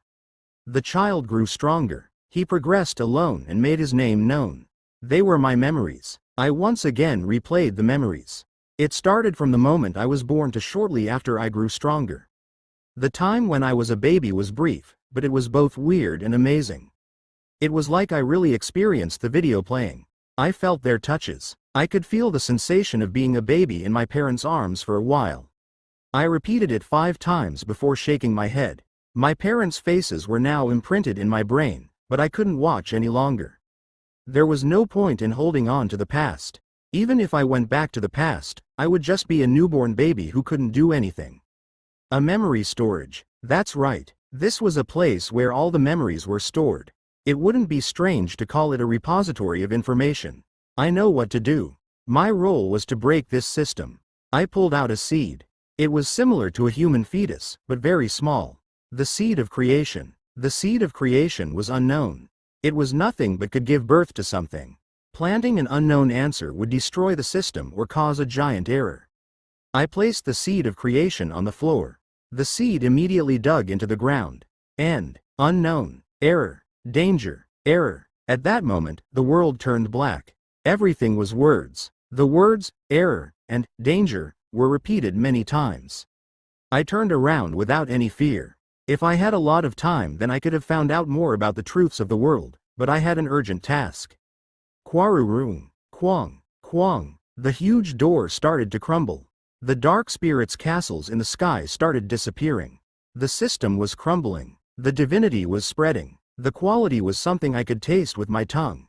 It was Deathbringer's divinity and I couldn't absorb it. As soon as the divinity scattered, it started slowly returning to Deathbringer. It is like this. Deathbringer's divinity was definitely exhausted. But if it all returned then he would recover his strength at once. This was the time to fight. I needed to go back quickly. I robbed the warehouse containing the dark spirit's treasure. Then I headed to the fire spirit world through the open crack. Garish was at the entrance. He was watching the problems in the dark spirit world in real time. He stared at me with a look of amazement after I emerged. Did you do all of that? It wasn't difficult. How much time has passed? It has been 5 days. 5 days. I hadn't spent all that time catching Adonis. It seemed like the passage of time in the world of the system was different. It would have been bad if I spent more time in there. By now, the war should have started in the demon world. My mind became more urgent. Keep your promise, Garish. A promise is a promise. Okay, I will open the warehouse. Take whatever you want, Garish said in a pained tone. I had taken care of the dark spirits in the flash, giving me a high merit. I accepted the guidance of a spirit and headed to the warehouse. Then I opened my magic bag and swept in all the items I could use. There were a few legend-rated weapons. They will be helpful. I nodded. This would be a big help in the war. There would be a significant increase in power if a demon or creature used them. There isn't anything for me. I was a little sad. However, I soon forgot about it. The 7 sins was a 7-item set. I had no need for other items. After taking half of the huge warehouse, I exited. Are you going to kill a god? He remembered what I had said before heading to the dark spirit world. I responded lightly. That's right. Indeed, you do seem able to kill a god. Garish was convinced. To him, it seemed like I took care of the dark spirits in 5 days. In fact, Garish's eyes were shining. When your task is over, come back again. I want to maintain a strong relationship with you. Was there a reason to come back? Of course, I didn't know what could happen in the future. I nodded and turned away. The gamble was a success. The system in the dark spirit world was destroyed. Now that the system was destroyed, Deathbringer's divinity was scattered all over the place. Deathbringer definitely wouldn't be in a normal condition. I had to finish this before he recovered. A long time ago, he came to me with an offer about the game. I was willing to participate. However, Deathbringer saw all the participants as expendable from the start. We were used for the sake of an experiment. I didn't like that part. Even if he was a god, I wasn't his puppet. I was independent and nothing could control me. I needed to engrave this fact into his bones. I will be the last winner. Overturning the situation. Now it was time for the final fight. The war started. The Hell Monarch commanded an army that was close to 5 million. On the other hand, the opposing side had less than 500,000. The numerical advantage wasn't something that could be easily reversed. Furthermore, the concept of demons fighting brutally was very rare. They were powerful beings that could destroy something in the blink of an eye. Shameful demons, you who have forgotten your souls. I, Ariel Diablo, will erase you today. Be aware of your own faults and die. She used an ivory sword and armor made from the bones of a Balrog. Hundreds of silver knights followed Ariel. Kung, Quarurung, a massacre. The war had already begun. Millions of demons and creatures collided with each other. The screams and blood didn't end. But Deathbringer's army was powerful. It wasn't simply due to numbers. Almost all the demons with noble titles were included. The ranks of demons were usually determined by force. They weren't going to be weak. Hold on until His Majesty comes back. Oswin also took part in the war. He fought more enthusiastically after confirming that it was the Hell Monarch who led the army. Quaduk, he greeted the enemy with more than 50 homunculi made by Gaparam. The homunculi were incredible. They grabbed the enemy's head and tore it off. There were struggles in other places. They protected the important points against the enemy who were pushing like a tsunami, and continued to fight. The giant mirror in the castle stopped the curse. And 100,000 soldiers were fiercely protecting the mirror. The enemies knew it as well. The enemies intensively targeted the mirror. They could prevent it for 1 day, but there was no time for a break. Their allies were rapidly decreasing and there were no signs that the enemies were being reduced. All that was left was defeat. Furthermore, the Hell Monarch hadn't taken part. They felt despair. However, they couldn't give up. And the second day, when the sun rose in the sky, the Hell Monarch appeared. Chapter 241. The Final Battle. The Hell Monarch coughed up blood. His body shook and he grinded his teeth together. Blood flowed from his eyes so he didn't look normal. Randolph? Brigzeal? His voice filled the battlefield. Just listening caused an eerie feeling to cover their bodies. The strong people instantly recognized that he was the Hell Monarch. It was the very last trial. They felt both hope and despair. The Hell Monarch raised his hands. Gradually, the power of destruction gathered around his hands. A mighty magic power. Dangerous. But it couldn't be avoided. As he reached out his hand, a purple sphere hit the ground. Kawang. The explosion couldn't be blocked. A storm erupted that touched everything. Destructive humanity. God. A power only for destruction. The high-ranking demons and creatures couldn't withstand the power. 30,000 creatures and demons died in an instant. Deathbringer looked on expressionlessly. Originally he should have been much stronger. The divinity locked in the system was scattered so he was weakened. He looked at the castle that he wanted to crush in his fist. No matter how much he was weakened, he was still Deathbringer. A devil. Getting rid of the huge castle wasn't his job. A mortal cannot overcome an immortal. I am the devil Deathbringer. Do you dare go against a god? He once again reached out. A multitude of hands stretched out from the earth. The hands grabbed the 30,000 corpses on the ground and made a huge doll. Quirk, Quaruruk. The 30,000 corpses combined to form a monster over 100 meters tall. This was the result of properly combining his powers and skills. The monster was ignorant, however, it was strong. The place that the monster swept through didn't have any bodies remaining. Deathbringer didn't distinguish between friend and foe. I will kill all of you in the end. Before that, I will get rid of everything. He declared, words containing divinity. He infused his words with his strength, in order to ensure that he kept the promise. The Balrog Rogujan, Adonis of the dark spirits. I couldn't deny that they were strong, but they were lacking compared to me. It meant that absolute robbery would have no effect. Of course, it would be a different story if they had a power like Camile's, but they didn't. Adonis. He got into the system and obtained elemental shield. The system gave him a way to achieve it. But that wasn't enough to call it a power. He couldn't even use elemental shield properly. He was stunned by the sudden power I had and stopped thinking. Absorbing the two of them wouldn't make me stronger. And absolute robbery seemed to have a limit on the number of times it could be used. I can't absorb more than 5. At first, I thought it was the amount of magic power. But when I used it several times, I realized there was a limit on the number of things I could absorb. It depended on my ability and it seemed like there were approximately 5 times left. Anyway, I was looking forward to it. What would happen if I absorbed Deathbringer? After all, Deathbringer was a devil and god, even if he lost his divinity. A supreme god, he was likely to have a similar or even greater strength than me. Although I had the same divinity as a living god, it was difficult to imagine stealing divinity from Deathbringer. Becoming stronger was always enjoyable, and I heard from Yihi that he had started a massive attack. If he attacked, then it is natural to receive it. Survival was in my nature. As soon as I returned through the crack, I took out all the weapons I brought. There were hundreds of epic rated items piled up. The unique rated items also numbered over 1,000. Give them to those who need them. Yes, master. Yihi instantly obeyed my command. The state of the castle was the worst. Thanks to the constant retreat and pushing back, the condition of their equipment was terrible. The craftsmen could repair the tools, but the story was different on the battlefield. If 2 people had similar skills, the one with better equipment would win. This could mean the difference in winning on the battlefield. Changing their equipment could increase the skills of quite a few demons.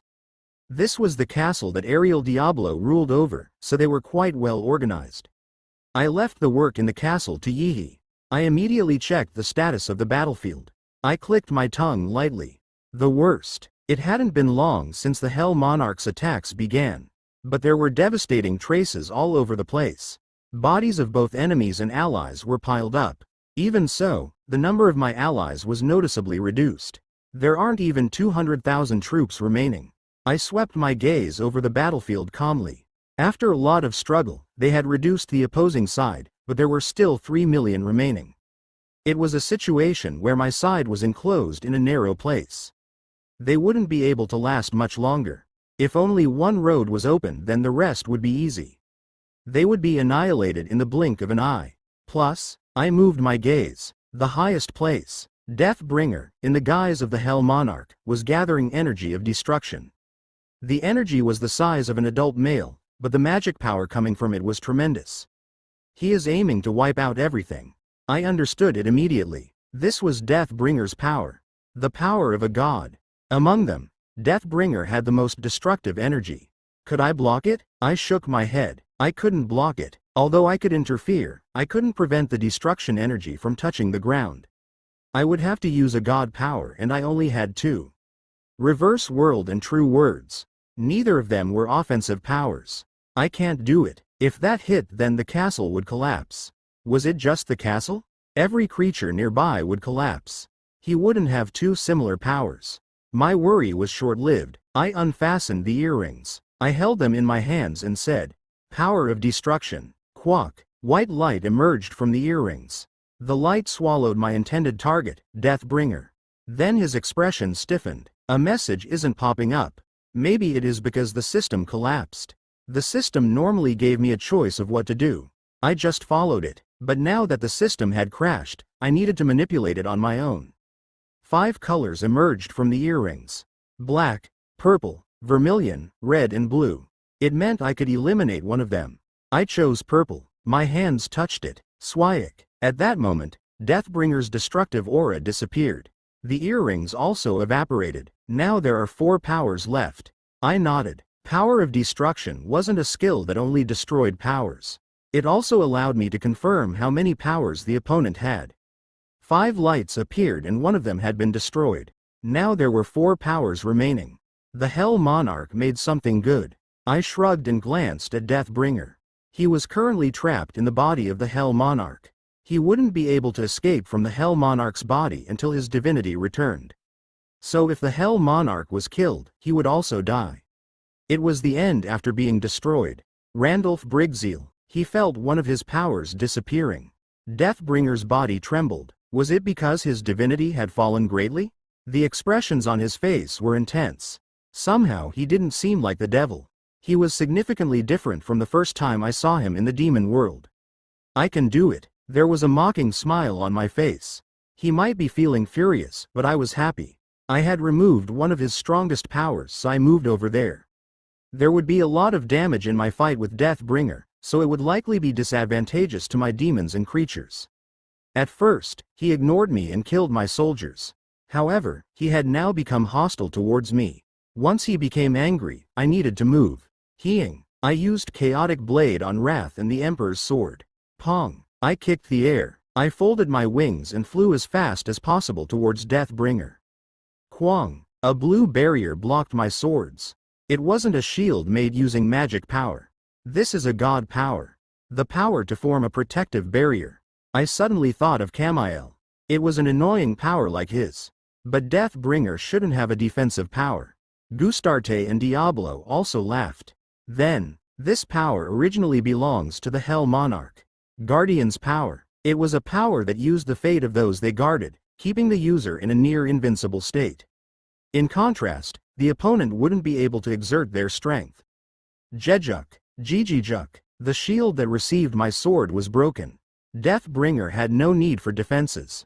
He was a solitary being. On the contrary, I was protecting many. At the very least, I had to protect the soldiers following me. That was the responsibility of the Demon King. Guardian's power was useless in front of me. I had a lot more to protect than Deathbringer. There are 3 powers remaining. Kwang. Kwang. I wielded my swords in rapid succession. Every time, Deathbringer reached out and blocked my swords. Huge shock waves kept on being created as I moved sideways. A wide valley. Deathbringer opened his arms. Soon, a red energy wrapped around the whole valley. This was also a power. It was a great power that dominated this space. I frowned. From the moment I entered this space, I could tell that my stats had fallen. Absolute domination. I confronted it with my own power. Diablo's voice rang out. The red magic power that Deathbringer used was absolute domination.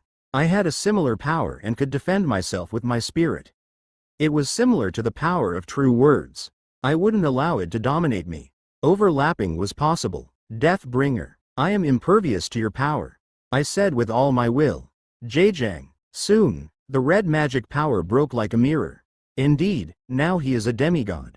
It wouldn't have been easy if Deathbringer had his original divinity. Even with the same power, there was a clear difference between users. However, his system was broken and his divinity barely survived. Deathbringer's expression was stiff.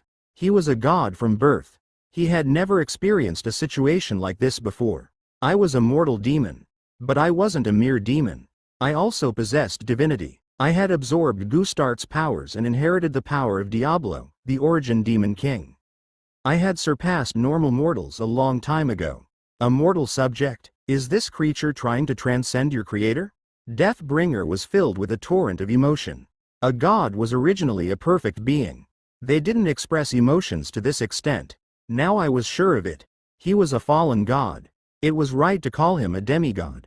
The boundaries between immortal and immortal were disturbed. Due to the incomplete possession, he might have integrated with the Hell Monarch. This was the Hell Monarch's anger. His despair was felt by Deathbringer. These wretched words. The Hell Monarch had wanted to kill a god.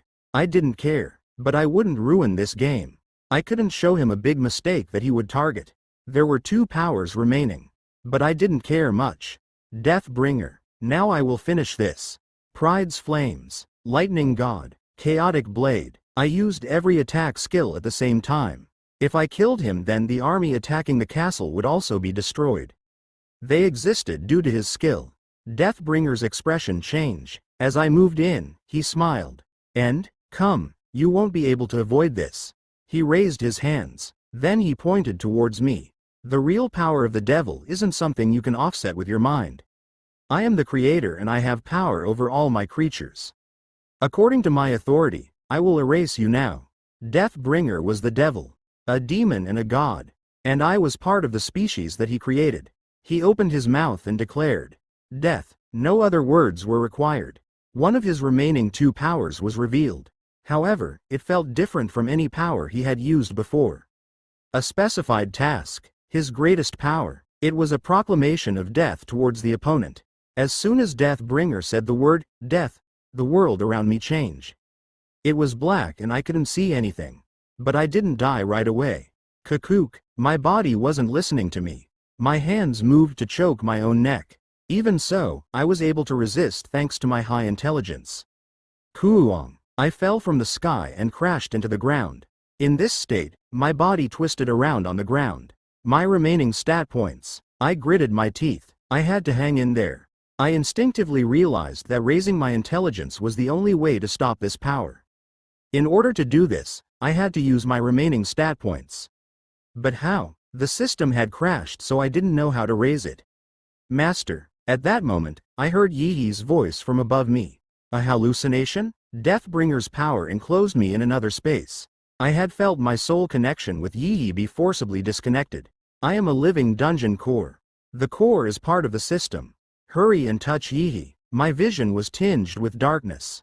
I couldn't see anything. I only felt death slowly approaching. But I reached out. Soon someone touched my hand. System resume rate 0.001%. Unable to recover. Status window, recovery complete. Name. Randolph Brigzeal. Occupation Demon King. Dungeon Master. Title * Dungeon Hunter. Residual stats +1 when occupying dungeons and hunting demons. * Indomitable Warrior. XU. All stats +2. * first to receive a fairy's blessing. U. Magic power +6. * Origin Master. Epic. All stats +3. * Undead. XU. Intelligence and stamina +5. * Ruler of the Underground World. Legend. All stats +5. The rating of all skills below epic grade +0.5. * Origin Demon King. God. All stats +10. Grants a transcendent rank. Stats. Strength 130. +30. Intelligence 149. +25. Agility 125. +30. Stamina 145. +32. Magic power 142. +26. Potential. 691 +143. Remaining stat points. 47. Electric power. 742 gigawatts. Uniqueness. The master of the underground world. The heart of the Hell Monarch has completely awakened. Has a strong divinity for some reason. Inherited the power of Diablo, the origin Demon King. Skill. Combine everything, XU. God's Eye. Demigod, Dark Sword, Epic. Divine Sword Unity. Epic. Passive. Lightning Elemental. Epic. Pride. Epic. Corruption. Legend. Power of Domination. Epic. Passive. Spirit Communication. Epic. Passive. Reverse World. God. True Words.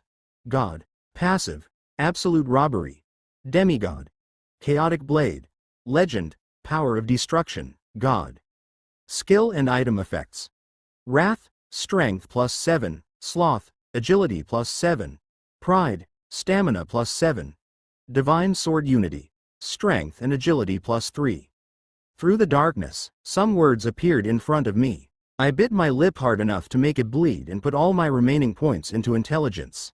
My intelligence reached 221, well over 200 points. The skill, Aegis Shield, God, has been created. Having more than 200 intelligence was no different from having a power. Once Aegis Shield was created, the darkness that stained my surroundings quickly faded. The world regained its original shape and I could barely open my eyes. However, a sight I couldn't easily understand was right before my eyes. A fairy dares interfere with my work? You deserve to die. Deathbringer's hand had pierced through Yi's chest. Yi had a spirit body. But Deathbringer had the power to tear apart a spirit. His strength was in the realm of a god. It was impossible for her to deal with Deathbringer, even if she became the fairy ruler. At the same time, Yi gradually became dim. I was silent. Then Yi stared at me and gave a small laugh. Master, Yi, did I do well? Yi playfully bowed, and she was gone in a puff of white smoke. My face became hard. My mouth opened slightly, but that was it. I couldn't think of anything to say. This was the second time I had seen Yi die. She had died twice on my behalf. She never resented me. Yi originally should have left to become the fairy queen. The contract between us should have been terminated at this point. She would build her own world out of the core. Despite having such an important mission, Yi had continued to belong to the core. She felt uneasy and continued to watch over me. Hello, Dungeon Master. I am the Dungeon Master's companion fairy, Yi. Yi, wah, Master is amazing. Mind reading. Yi was really wrong. Yi should have been careful until the end. Please forgive me, Master. Hying. Master, NN. Don't die and leave Yi. In retrospect, Yi had only caused me trouble. She didn't always do what I told her to. Her love for bees was enough to make a secret garden. Sometimes she showed amazing creativity and did something unexpected. Therefore, I stayed quiet when she was helpful. However, despite this, I always kept Yi by my side. Yi never betrayed me. Even in my previous life, she was always laughing no matter how hard it was. That attitude didn't change even when she died on my behalf. But, this was the end. I didn't have the ability to turn back time. It was impossible to turn back the time once it was already turned. I was sure because I realized some truths of the world after gaining divinity. It meant I couldn't see that light anymore. Do you have the power of Aegis? It is still useless. A mortal wouldn't be able to properly handle that power. Deathbringer mocked quietly. I stared at him. You shall die. And I declared. The power of death contained a transcendent will that couldn't be stopped. Never, he absolutely could never survive this place. Epilogue. I plundered Deathbringer's powers after he died. The already dead enemies collapsed as my remaining troops cheered at the victory. We had won. I won a great victory against the devil. We cleared up the bodies and prepared funerals. After that, a huge party was held for everyone to celebrate the victory. I was at the center of the victory. I killed a devil. He was known as the Hell Monarch, but everyone here knew.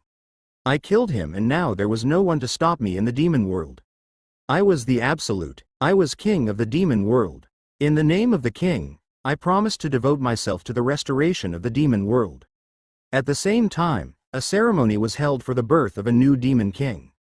Demons who survived by hiding came out one by one.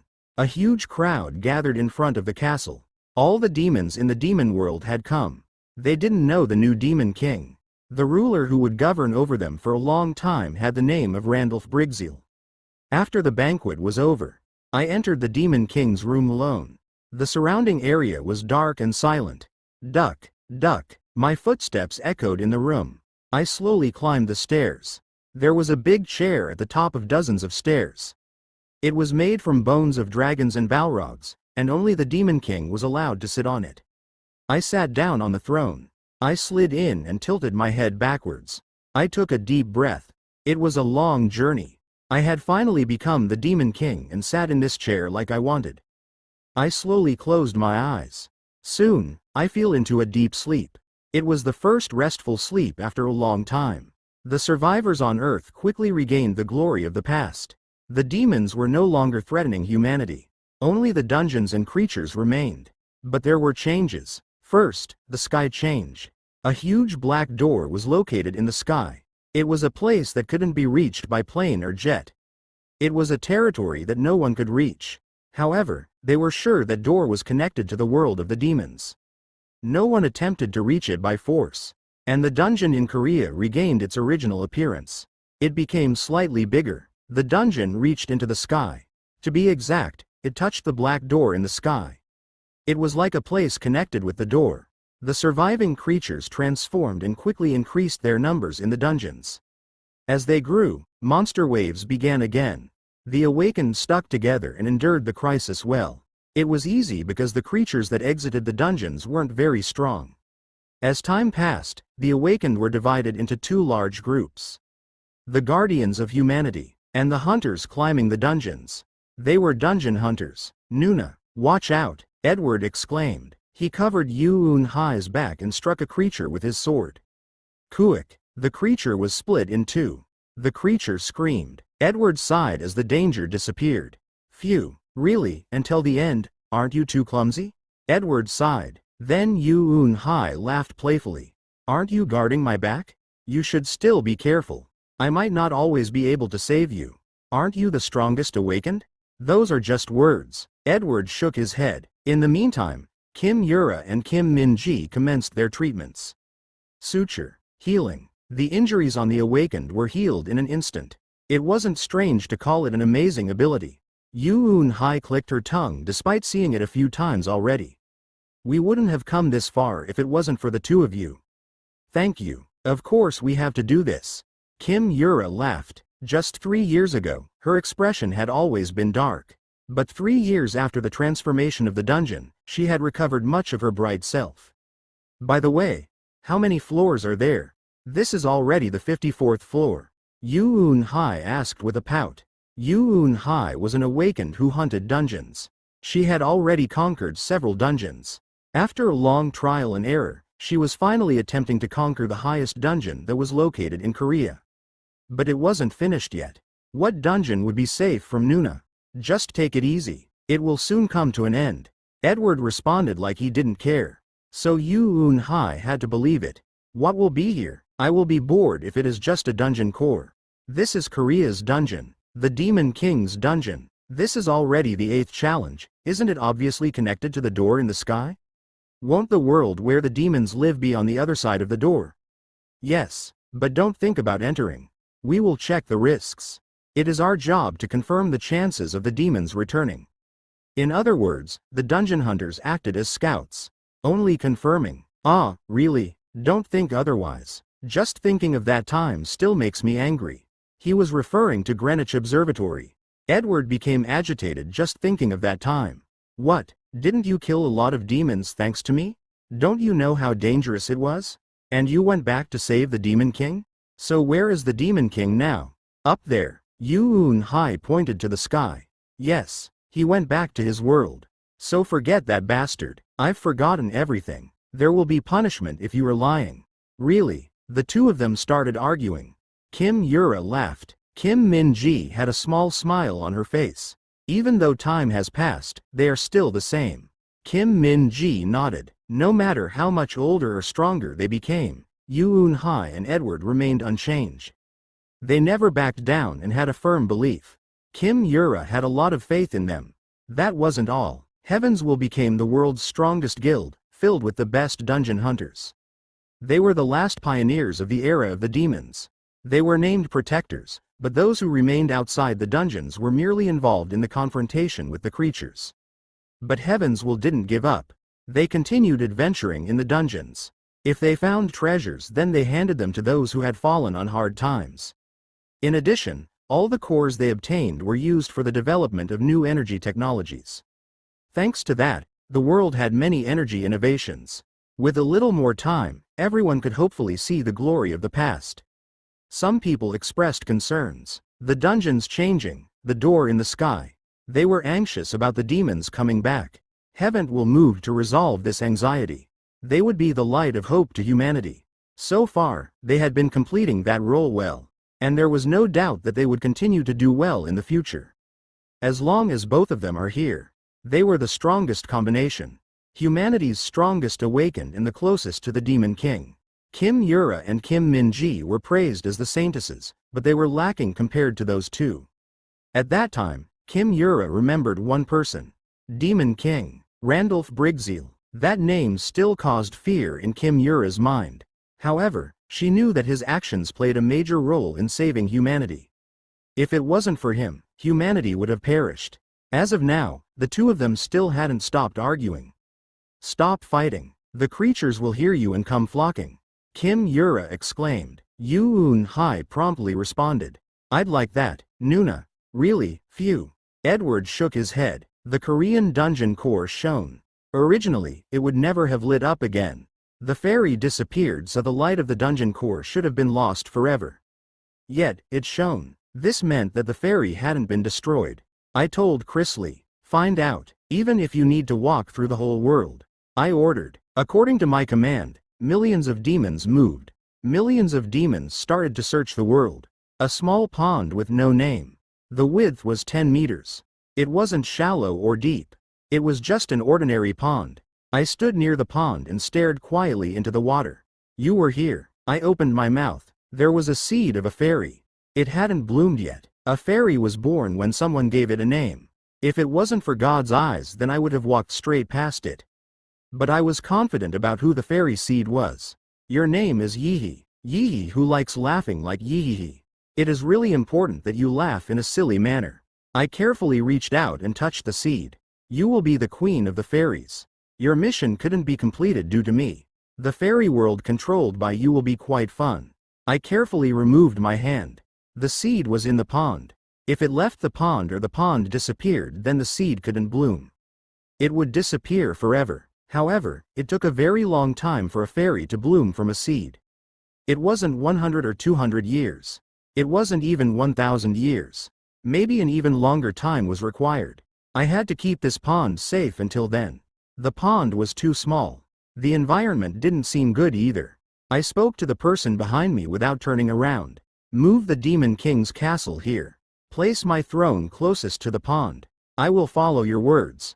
My Demon King. It was Chrisley. She happily obeyed my command. I was the Demon King. I gained my position by killing Deathbringer. Every word had been turned into a reality. It was the same for moving the Demon King's castle. But time was needed. I looked around and cut down some trees. A chair made of wood was created. At first glance, it looked like the throne of the Demon King. However, the raw material was only wood. Once I couldn't see any more lumps, I placed the chair next to the pond and sat down. Ha ha, I laughed out loud. Ha ha ha, now I had truly achieved my dream. TL. It is the end. Thank you for everyone who stuck around to the end. I know that some of you might think the ending is rushed and the author wrote a short note after completing the series explaining this. I will summarize the main parts below. Author's note. Thank you for reading. First of all, you will feel that the last part of Dungeon Hunter is somewhat fast. For example, there was a fight scene that ended too quickly. There are some parts that aren't done well, so I apologize. Originally, I planned to have 270 chapters, but that ended up decreasing by 28 chapters. My intention to finish the novel was too strong. The hard work and stress took a toll on my body, so I went for a checkup at the hospital. I also didn't have a big stockpile. Once I started to write it all down, I didn't write it well. Just typing on the keyboard caused my heart to beat rapidly and I kept on getting the sweats. I know it isn't a satisfactory result for everyone, but I am very thankful if you read it in a good way. In my next work, I will try to have more of a stockpile and look after my health.